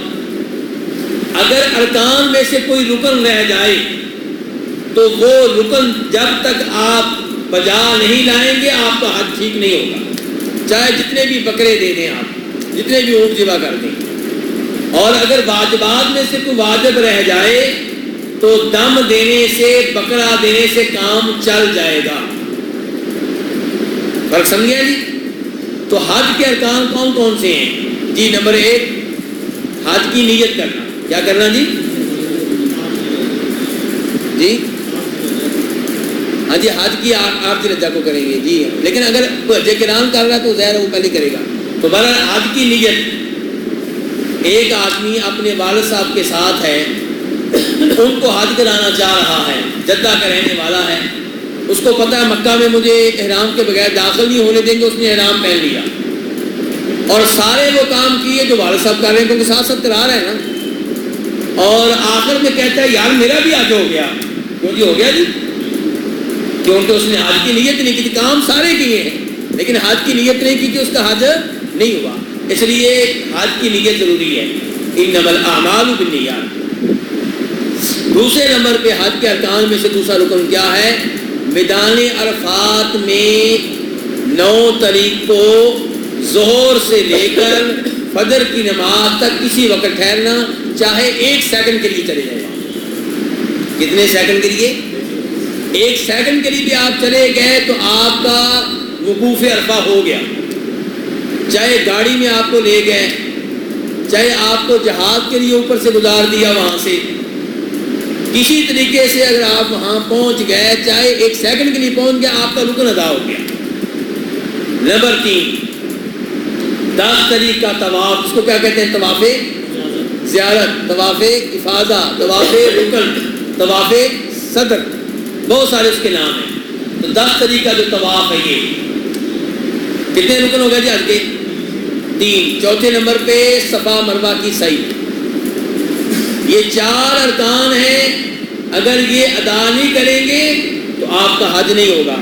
ان میں سے سب سے اہم رکن کون سا ہے؟ وقوف عرفات۔ کیوں بھی یہ اہم کیوں ہے؟ طواف سے بھی اہم ہو گیا جی ہاں، کیونکہ طواف اگر 10 تاریخ کو آپ نہیں کر سکے کوئی بات نہیں، 11 کو کر لیں، 12 کو کر لیں، 13 کو، 14 کو، ذی الحجہ کے پورے مہینے میں محرم میں کر لیں، اور محرم میں نہیں کر سکے سفر میں جا کے کر لیں، کبھی تو موقع مل جائے گا نا۔ اگر غلطی سے طواف چھوڑ کے پاکستان آ گئے ہیں دوبارہ چلے جائیں یہاں سے جا کے کر لیں، لیکن وقوف عرفات کا کوئی متبادل نہیں ہے۔ اسی لیے اللہ کے رسول نے کہا تھا الحج عرفہ، حج نام ہے عرفات میں وقوف کا، اس لیے وقوف عرفات کی بہت اہمیت ہے۔ تو بہرحال یہ 4 رکن ہو گئے، اور حج کے واجبات کیا ہیں؟ نمبر 1 میقات سے نیت کرنا، رکن کیا تھا؟ نیت کرنا، اور واجب کیا؟ کہاں سے نیت کرنا؟ میقات سے۔ مثال کے طور پہ جو حاجی 8 تاریخ کو مکہ میں ہے اس نے نیت کہاں سے کرنی ہے؟ اپنی رہائش گاہ سے۔ لیکن کوئی آدمی نیت کیے بغیر چلا گیا، آگے مینا پہنچ گیا، عرفات پہنچ گیا، وہاں جا کر نیت کر لی، تو ہم کہیں گے حج تمہارا ہو گیا کیونکہ نیت تو نے کر تو لی ہے نا، لیکن جہاں سے کرنی تھی وہاں سے نہیں کی، بکرا پڑ جائے گا، رکن ادا ہو گیا، واجب رہ گیا۔ فرق سمجھے علماء کرام؟ اچھا یہ کیا تھا؟ پہلا واجب۔ دوسرا واجب کیا ہے کہ عرفات میں وقوف کرنا مغرب تک، زور کے ٹائم آپ پہنچ گئے ہیں، رکن ادا ہو گیا، لیکن واجب کیا؟ کب تک وہاں رہیں؟ مغرب تک رہیں۔ اگر آپ عصر کے وقت نکل آئیں گے تو حج تو ہو جائے گا، بکرا پڑ جائے گا، کیونکہ واجب چھوڑ دیا۔ کتنے ہو گئے واجب جی؟ 2۔ نمبر 3 مزدلفہ میں رات گزارنا۔ نمبر 4 مینا کی راتیں مینا میں گزارنا۔ نمبر 5 کنکریاں مارنا، 10 تاریخ کو بڑے جمرہ کو اور 11 12 کو تینوں جمرات کو۔ کتنے واجب ہو گئے؟ 5۔ چھٹے نمبر پہ پورے سر کے بال منڈوانے یا کٹوانے۔ کٹوانے ہیں تو وہ بھی پورے سر کے، منڈوانے ہیں تو بھی پورے سر کے۔ کتنے ہو گئے واجب؟ نمبر 7 الوداعی طواف۔ جب آپ آخری بار مکہ سے نکلنے لگیں گے حج کے بعد تو طواف کر کے نکلیں، الوداعی طواف۔ یہ 7 واجب ہیں۔ واجبات میں سے کوئی واجب رہ جائے گا تو بکرا دینے سے کام چل جائے گا، رکن رہ گیا تو چاہے 100 بکرے دیں یا 1000 بکرے دیں، کام نہیں چلے گا۔ اب آتے ہیں عمرے کے ارکان اور واجبات کی طرف۔ نہیں، بکرا ادھر ہی دینا، ہدیم بالغ الکعبہ۔ اچھا جی، اب آتے ہیں عمرے کے ارکان کی طرف۔ عمرے میں کتنے ارکان ہیں جی؟ 3۔ کون سا؟ نمبر 1 نیت کرنا، نمبر 2 طواف، نمبر 3 صحیح، اور عرفہ رہ گیا بس۔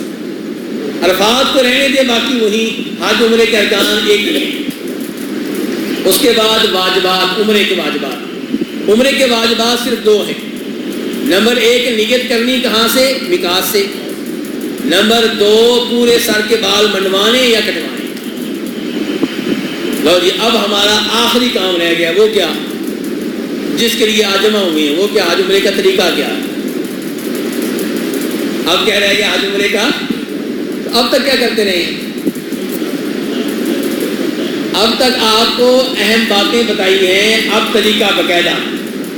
جی ہاں، طریقہ کیا ہے؟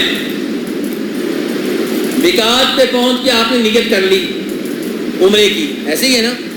یہ عمرے کی چادریں آپ راول پنڈی میں اپنے گھر سے پہن سکتے ہیں، غسل آپ اپنے گھر سے کر سکتے ہیں، لیکن نیت نہیں کریں گے۔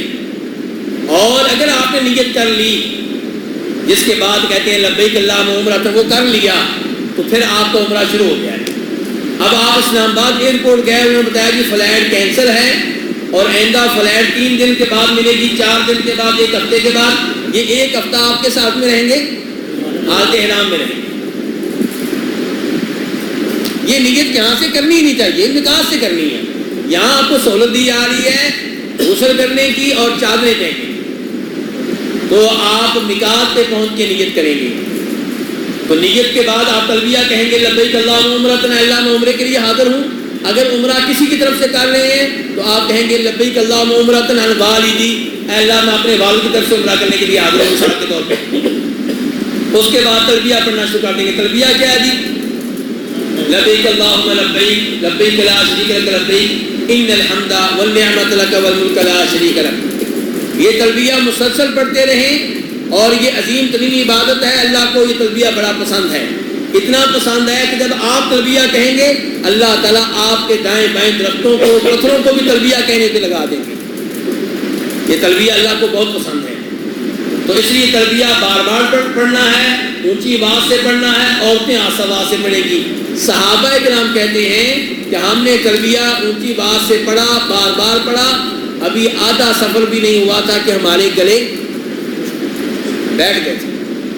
تلبیہ پڑھتے پڑھتے گلے بیٹھ گئے تھے. اور آج کل تلبیہ پڑھتے پڑھتے لوگ کیا کرتے ہیں، بھائی سو جاتے ہیں، ویسے کہتے ہیں چلو جی اب نیند پوری کرتے ہیں. نہیں میرے بھائی، تلبیہ پڑھنا ہے. مکہ پہنچ کے آپ اپنے ہوٹل میں جائیں، آرام کریں، کھانا کھائیں، نیند پوری کریں، لیکن حالت احرام میں سر چہرے کو ڈھانکنا نہیں ہے. غسل کریں، فریش ہوں، اس کے بعد آپ بیت اللہ میں آ جائیں طواف کرنے کے لیے. یہ باتیں میں نے اپنی طرف سے نہیں بتائیں. نبی علیہ السلام جب بھی مکہ جاتے تھے، مکہ میں داخل ہونے سے پہلے کہ وادی ذی طویٰ، وہاں پہ رات گزارتے تھے، غسل کرتے تھے، پھر مکہ میں داخل ہوتے تھے. تو بہرحال اب آپ طواف کریں اور جو ہی آپ حجر اسود کے سامنے آئیں گے تلبیہ کہنے کا وقت ختم ہوا. حجر اسود کو بوسہ دیں، ہاتھ لگائیں اور ساتھ کیا کہیں، اللہ اکبر یا بسم اللہ اللہ اکبر، دونوں طرح ٹھیک ہے. اور اس کے بعد آپ اس موقع پہ اپنا دایاں کندھا بھی ننگا کر لیں اور پہلے 3 چکروں میں آپ رمل کریں گے، تیز تیز چلیں گے، تیز تیز دوڑیں گے. رش ہو تو آرام سے چلیں، اور عام طور پہ رش ہوتا ہے. اب آپ کیا پڑھیں گے جی؟ اب آپ چلتے رہیں اور جو دعا کرنا چاہتے ہیں کریں، جو تلاوت کرنا چاہتے ہیں کریں، درود پڑھنا چاہتے ہیں درود پڑھیں، اپنے والدین کے لیے، بہن بھائیوں کے لیے، فوج سگان کے لیے دعائیں کریں. حجر اسود سے رکن یمانی تک آپ رمل کریں گے، تیز چلیں گے، اور رکن یمانی سے حجر اسود تک آپ آرام آرام سے چلیں گے. اور رکن یمانی سے حجر اسود تک آپ کیا پڑھیں گے، ربنا آتنا فی الدنیا حسنہ وفی الآخرۃ حسنہ وقنا عذاب النار. بڑی شاندار دعا ہے، اس میں وہ سب کچھ موجود ہے جو آپ اللہ سے مانگنا چاہتے ہیں. آپ کا پہلا چکر مکمل ہوا، پھر حجر اسود کے پاس آئیں، بوسہ دیں، ہاتھ لگائیں، اللہ اکبر کہیں. اور میں یہ بتانا بھول گیا کہ اگر بوسہ دینا ممکن نہ ہو تو پھر ہاتھ لگا کے اپنے ہاتھ کو بوسہ دے لیں. اگر وہ بھی ممکن نہ ہو تو آپ کے ہاتھ میں جو لاٹھی ہے وہ آپ حجر اسود کو لگائیں اور اس لاٹھی کو بوسہ دے دیں.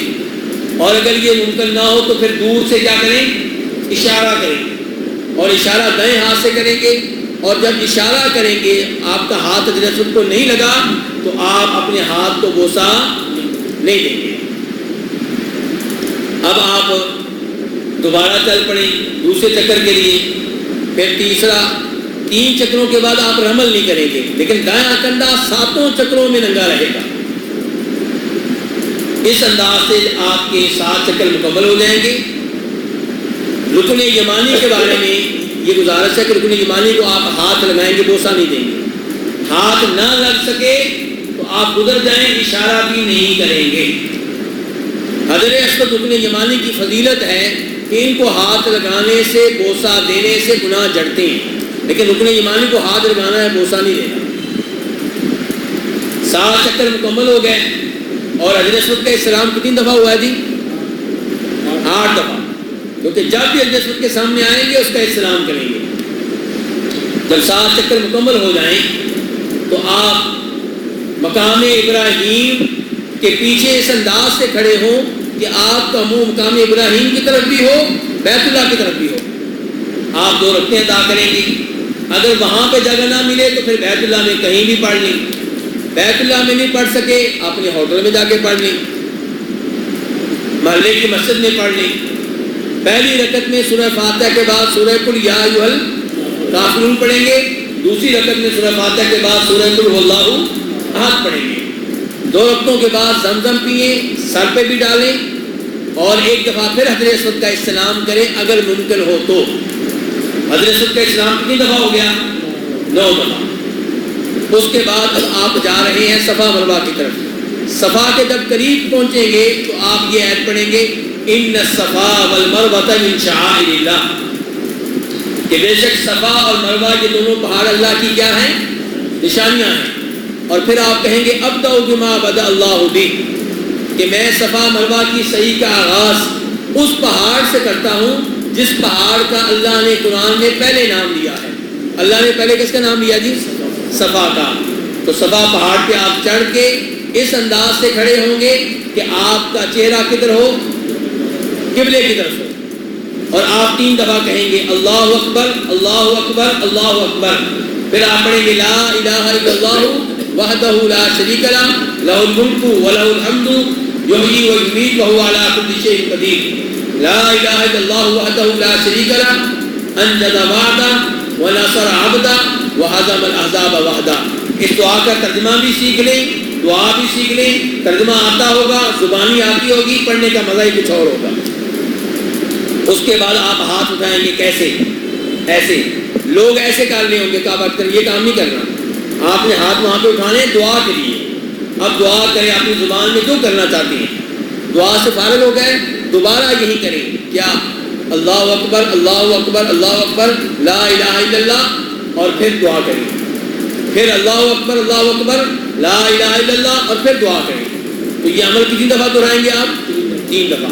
اب آپ نیچے اترے، مروہ پہاڑ کی طرف آپ جا رہے ہیں، راستے میں سبز لائٹ آئے گی، وہاں سے مرد حضرات دوڑیں گے، عورتیں نہیں دوڑیں گی، ایک لائٹ سے دوسری لائٹ تک آپ دوڑیں گے، اور پھر اس کے بعد آرام سے چل کے مروہ پہ پہنچ جائیں گے، اور مروہ پہ چڑھتے ہوئے یہ آیت پڑھیں گے ان الصفا والمروہ؟ نہیں، یہ آیت نہیں پڑھنی۔ کیا پڑھنا ہے؟ اللہ اکبر اللہ اکبر اللہ اکبر، کعبہ کی طرف منہ کر کے۔ وہی کام کرنا ہے جو آپ نے صفا پہاڑ پہ کیا تھا 3 دفعہ۔ پھر نیچے اتری، سبز لائٹ آئے گی، پھر دوڑیں گے، دوسری سبز لائٹ آئے گی، دوڑنا بند کر دیں گے، پھر آپ دوبارہ پہنچ جائیں گے کس پہاڑ پہ؟ صفا پہ۔ کتنے چکر ہو گئے؟ 2۔ آخری چکر کہاں پہ ختم ہوگا؟ مروہ پہ۔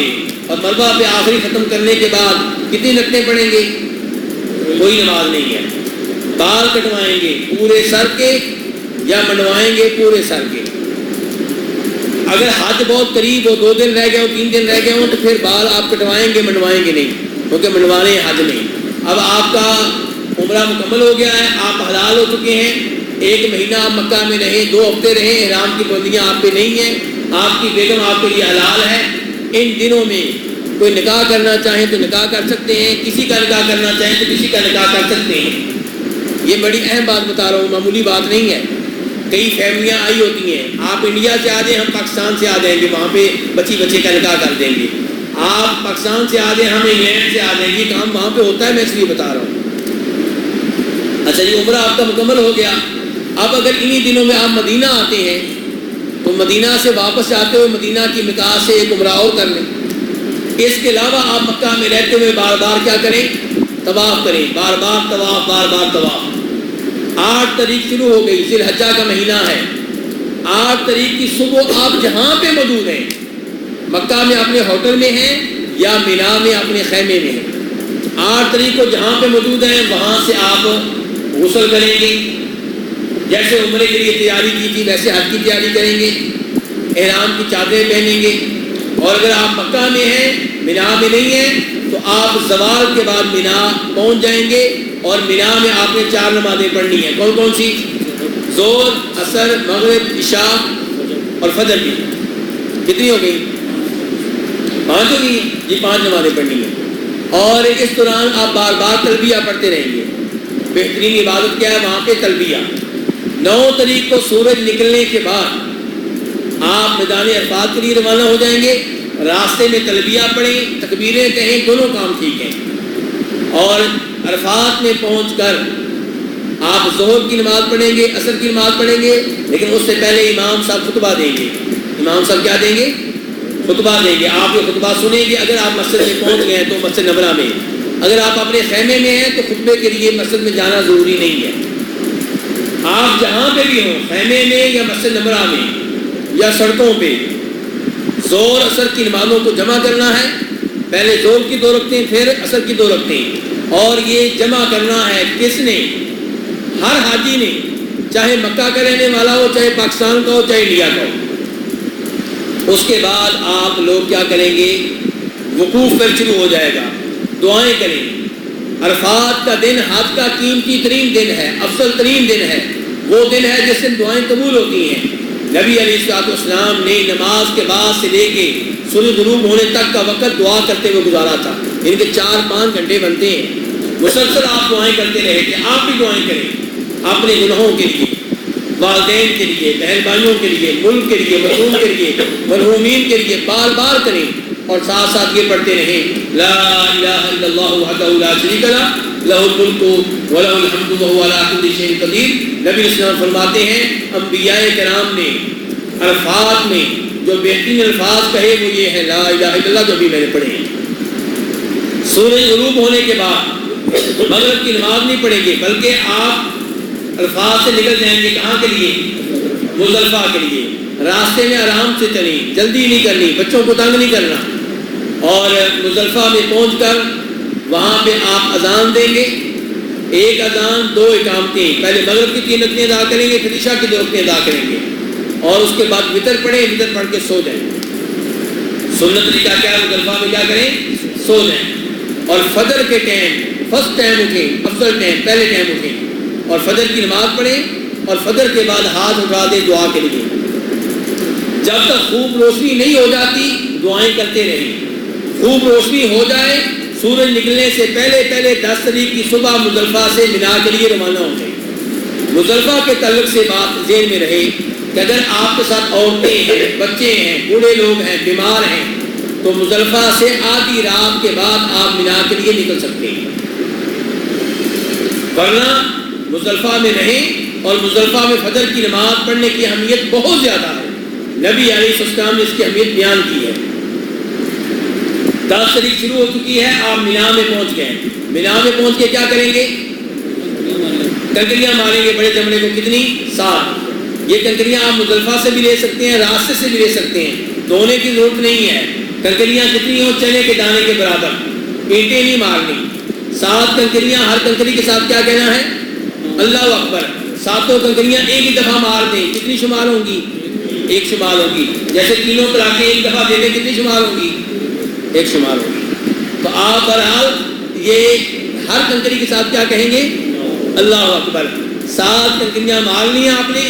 اس کے بعد آگے بڑھیں. اب آپ نے کیا کرنا ہے؟ قربانی کا جانور ذبح کرنا ہے. خود ذبح کر لیں گے؟ خود کر سکتے ہیں تو الحمدللہ. ورنہ سعودی حکومت کا کوپن خرید لیں، حکومت آپ کی طرف سے قربانی کر دے گی. تیسرے نمبر پہ آپ کیا کریں گے؟ پورے سر کے بال منڈوا دیں گے، کٹوا دیں گے. چوتھے نمبر پہ کیا کریں گے؟ طواف کریں گے.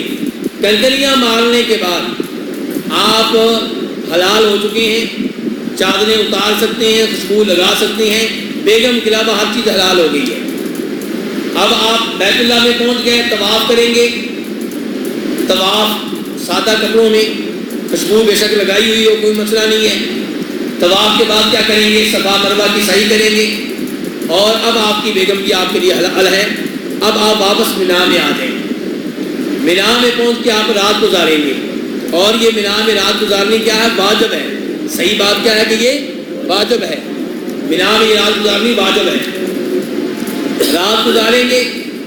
تکبیریں آپ کہتے رہیں گے. تلبیہ ختم ہو گیا تھا. کب ختم ہوا تلبیہ؟ آج میں کنکریاں مارتے ہوئے. جب آپ نے آخری کنکری ماری اس کے بعد تلبیہ نہیں پڑھیں گے. بس اس کے بعد تکبیریں ہیں. اللہ اکبر، اللہ اکبر، لا الہ الا اللہ، اللہ اکبر، اللہ اکبر، الہ الحمد. 11 تاریخ کو زوال کے بعد زور کی اذان کے بعد تینوں جمروں کو آپ 7 کنکریاں ماریں گے. وہ کنکریاں آپ مینا سے لے سکتے ہیں. پہلے جمرے کو 7 کنکریاں ماریں، اس کے بعد آپ ہاتھ اٹھا کے دعا کریں. دوسرے جمرے کو آپ 7 کنکریاں ماریں، ہاتھ اٹھا کے دعا کریں. تیسرے کنکرے کو تیسرے جملے کو، جملہ وہ جس کو آپ شیطان کہتے ہیں، وہ آپ شیطان کہتے ہیں، میں نہیں کہتا، وہ اینٹیں ہیں، ٹھیک ہے نا۔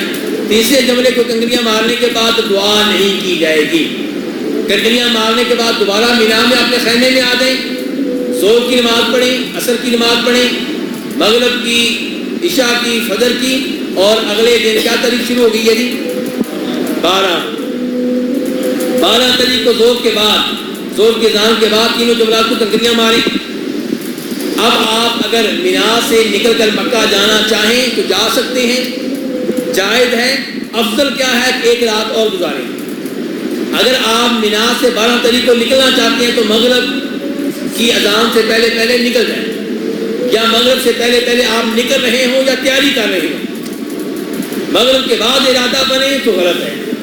رات ایک اور گزاریں، اور 13 تاریخ کو کنکریاں کب ماریں گے؟ زوال سے پہلے مارنے کی اجازت نہیں ہے۔ 11، 12، 13 کو زوال سے پہلے کنکریاں نہیں مارنی، چاہے لوگ کہیں جی فتویٰ آ گیا ہے، فتویٰ آ گیا، کوئی فتویٰ نہیں ہے۔ زوال کے بعد کنکریاں مارنی ہے، 13 تاریخ کو بھی، 13 تاریخ کو زوال کے بعد کنکریاں ماریں۔ اب آپ کا حج ختم ہوا، کیا رہ گیا؟ صرف الوداعی طواف رہ گیا۔ جب مکہ سے آپ نے نکلنا ہوگا تب الوداعی طواف کریں گے، یہ آپ کا آخری کام ہوگا۔ الوداعی طواف کرتے ہوئے اگر میری ماں بہن حیض کی حالت میں ہے تو اس کو الوداعی طواف معاف ہے، اس کو کوئی جرمانہ نہیں ہے۔ تو یہ تھا مختصر طور پہ آپ کے حج عمرے کا طریقہ۔ اب آپ سوال کریں گے اور میں جواب دوں گا انشاءاللہ۔ حج بدل کا بھائی پوچھ رہے ہیں، اس کی نیت کیا کرنی ہے؟ اس کے دل میں آپ کا یہ ہوگا کہ میں یہ حج فلاں آدمی کی طرف سے کر رہا ہوں، اور زبان سے آپ ایک دفعہ تلبیہ پڑھیں گے، لبیک عن اسماعیل، لبیک حج عن اسماعیل، لبیک عمرۃ عن اسماعیل، لبیک عمرۃ عن والدی۔ طواف کرتے ہوئے آپ پانی پی سکتے ہیں، طواف کرتے ہوئے تھک گئے 5 منٹ بیٹھ سکتے ہیں، طواف کرتے ہوئے جنازہ آ گیا جنازہ ادا کر سکتے ہیں، فرض نماز آ گئی وہ بھی پڑھ سکتے ہیں، کوئی مسئلہ نہیں ہے۔ پانی کیا جوس بھی پی سکتے ہیں۔ لوگ کرتے ہیں کہ حج اسود کو عام طور پہ خوشبو لگائی ہوتی ہے، کیا احرام کی حالت میں کسی کو چھونا یا کس طرح؟ حجر اسود کو خوشبو لگی ہوتی ہے تو حالت احرام میں کیا حجر اسود کو ہاتھ لگا سکتے ہیں؟ حجر اسود کو ہاتھ لگانا سنت ہے۔ خوشبو ایک ہے خوشبو کا آنا، ایک ہے خوشبو کا لگا ہونا جو آپ کے ہاتھ کے ساتھ لگ سکتی ہے۔ اگر آپ کی چمکدار نظر آ رہی ہے ہاتھ کے ساتھ لگ جائے گی تو احتیاط کرنے بہتر ہے، ورنہ خوشبو جو آ رہی ہے اس کا کوئی مسئلہ نہیں، اور یہ سنت ہے، اس لیے آپ اس پہ عمل کریں انشاءاللہ کوئی حد نہیں۔ بوسہ دینا کیسے؟ اس حالت میں بوسہ دیا جائے؟ بوسہ دینے میں بھی یہی صورتحال ہے، اگر باقاعدہ خوشبو لگی نظر آ رہی ہے پھر آپ احتیاط کر لیں، اور خوشبو آ رہی ہے اور لگی ہوئی نظر نہیں آ رہی تو انشاءاللہ کوئی حد نہیں۔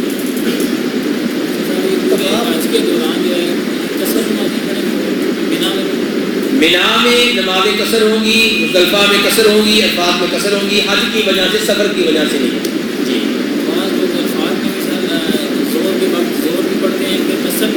جی یہ بات آپ کی صحیح ہے، پاکستانی انڈین لوگ ایسا کرتے ہیں کہ وہ مینا میں نماز جو ہے وہ کیا کرتے ہیں پوری پڑھتے ہیں، یا عرفات میں جمع نہیں کرتے وغیرہ، یہ ان کا کام سنت کے خلاف ہے۔ مکہ کے حاجیوں نے بھی نبی علیہ السلام کے ساتھ مینا عرفات میں نمازیں قصر کی تھیں اور جمع کی تھیں۔ جی طواف کے بعد فرض نماز کی ہو جائے، جی طواف مکمل کرنے کے بعد عصر کی نماز ہو چکی ہے فرض، تو پھر 2 رکعت مسجد پڑھ سکتے ہیں؟ جی طواف کی 2 رکعتیں آپ کسی بھی وقت پڑھ سکتے ہیں۔ عصر کے بعد وقت مکروہ ہے، فجر کے بعد مکروہ ہے، لیکن یہ جو نمازیں ہوتی ہیں نا سروی نمازیں، طواف کی وجہ سے 2 رکعتیں، وضو کی وجہ سے 2 رکعتیں، مسجد میں داخل ہونے کی وجہ سے 2 رکعتیں، یہ کسی وقت بھی پڑھ سکتے ہیں، کوئی مسئلہ نہیں۔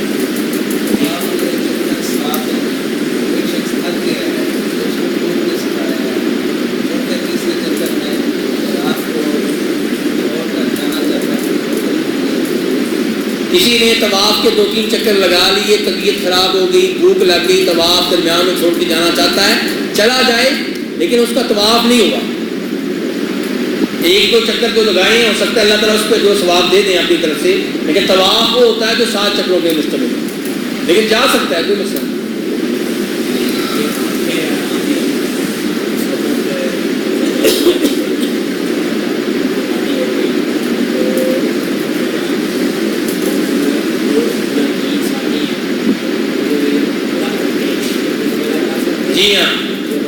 حالت احرام میں آپ ہیں، عمرہ مکمل ہو گیا، حالت احرام میں حج مکمل ہو گیا، آپ ایک دوسرے کا حلق کر سکتے ہیں، دوسرے ٹینڈ کر سکتے ہیں، دوسرے کو گنجا کر سکتے ہیں، چاہے کرنے والا حالت احرام میں ہو، خود بھی کر سکتے ہیں آپ، بیگم صاحب آپ بھی کر سکتی ہیں، آپ ان کے بال کاٹ سکتے ہیں۔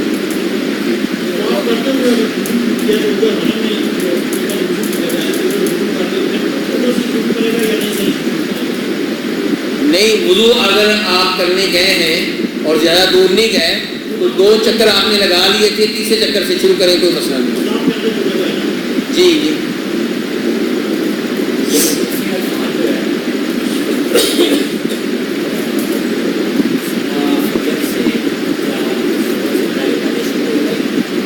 وقوف عرفات زور سے شروع ہوگا جی، مغرب تک ہے، لیکن اگر کوئی آدمی مغرب تک نہیں پہنچ سکا عرفات میں تو مغرب کے بعد بھی آ جائے تو ہم چل جائے گا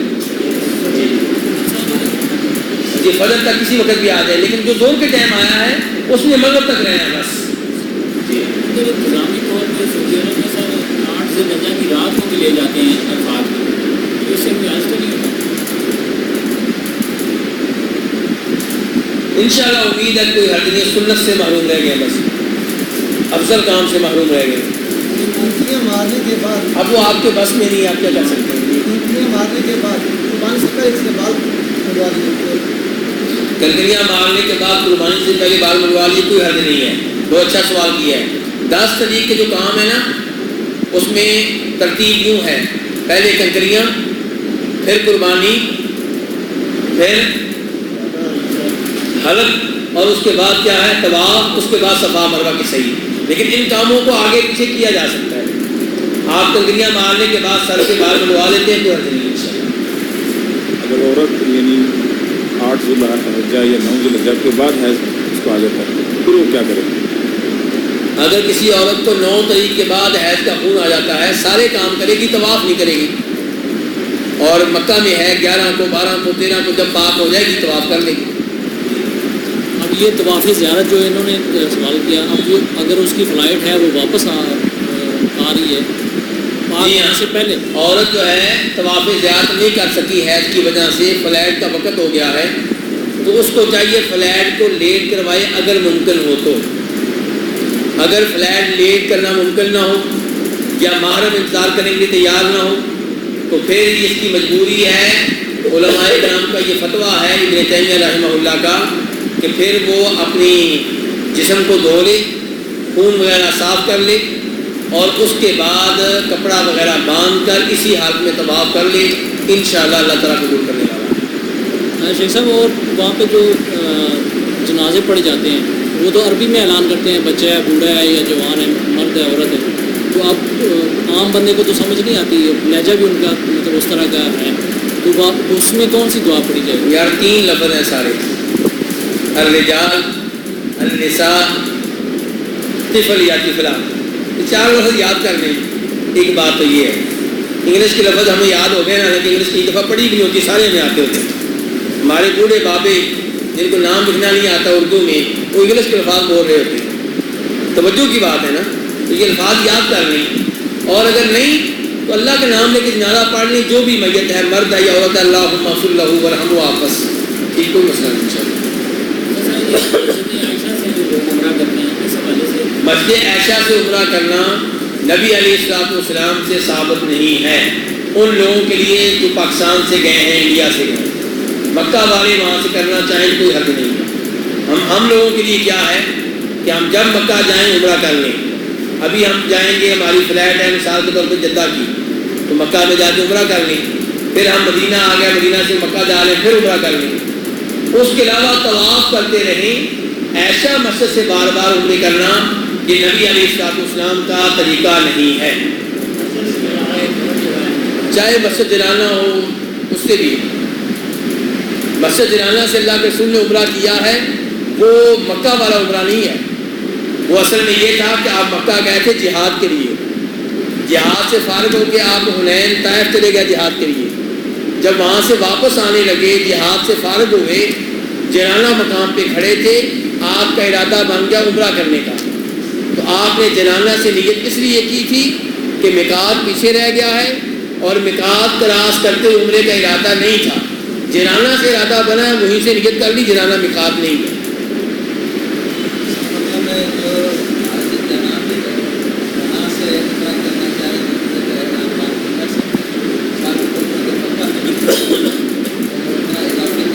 یہ مطلب آپ نے کہاں سے نکالی؟ میں تو اس کے الٹ لگا ہوا ہوں۔ عمرے کا تقاضا تو ہوتا ہی نہیں، آپ کو پتہ ہے، وہ طواف ہے، کرتا رہے، ٹھیک ہے۔ یہ بار بار تو عمرہ کرنا ہے نا ایسا مسجد وغیرہ سے، یہ ان لوگوں کے لیے نہیں ہے جو باہر سے آئے ہوں گے آپ کی طرح۔ آپ نبی علیہ السلام کی طرح ہیں عمرے کے لحاظ سے۔ نبی علیہ السلام عمرہ کرنے کے لیے کہاں سے جاتے تھے؟ مدینہ سے جاتے تھے نا، اور 8 دن کا 7 دن کا مشکل ترین سفر کر کے ایک عمرہ کر کے واپس آتے تھے۔ کبھی آپ نے صحابہ کرام سے نہیں کہا بھی اتنا لمبا سفر کر کے آئے ہو، مشکل سفر کر کے آئے ہو، 2-3 عمرے یہاں تنعیم سے کر لو، ایسا کبھی نہیں۔ طواف اپنا اپنا، طواف کسی کا نہیں کرنا، بالکل۔ طواف میں دوسروں کے لیے دعائیں کریں، عمرہ پورا کریں میت کے لیے، ٹھیک ہے، پورا حج کریں، اس میں طواف بھی آ جائے گا، لیکن صرف طواف کسی اور کے لیے کرنا نہ زندہ کے لیے ثابت ہے نہ مردہ کے لیے ثابت ہے۔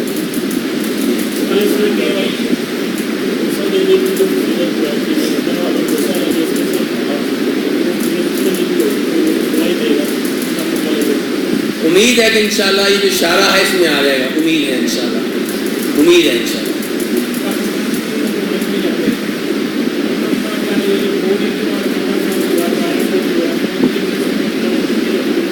ہاں، یہ صحابہ کرام کا طریقہ نہیں ہے، یہ نبی اسلام نے نہیں سکھایا۔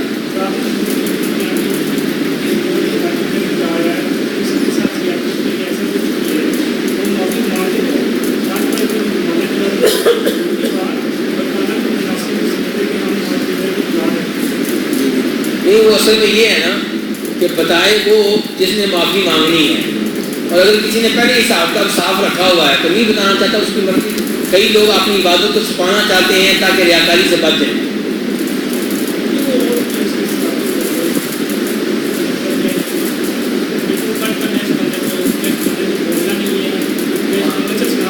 نہیں، یہ تو غلط ہے، سلو کر کے جائیں، جو ناراض ان کو منا کر جائیں، یہ ہاں نہیں، تو یہ اچھی بات نہیں ہے، ان کو کرنا چاہیے۔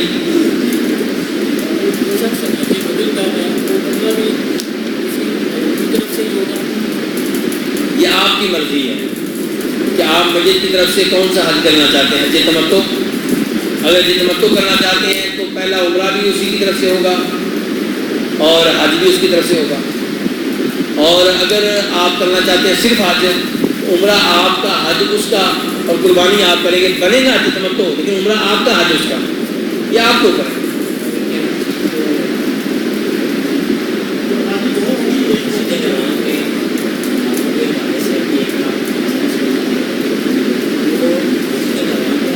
ایک 1,00,000 نمازوں کا ثواب جو ہے میرے ناقص علم کے مطابق صرف مسجد حرام کے لیے ہے، حدود حرم کے لیے فتویٰ موجود ہے، لیکن اس کی واضح طور پہ دلیل نہیں مل سکتی۔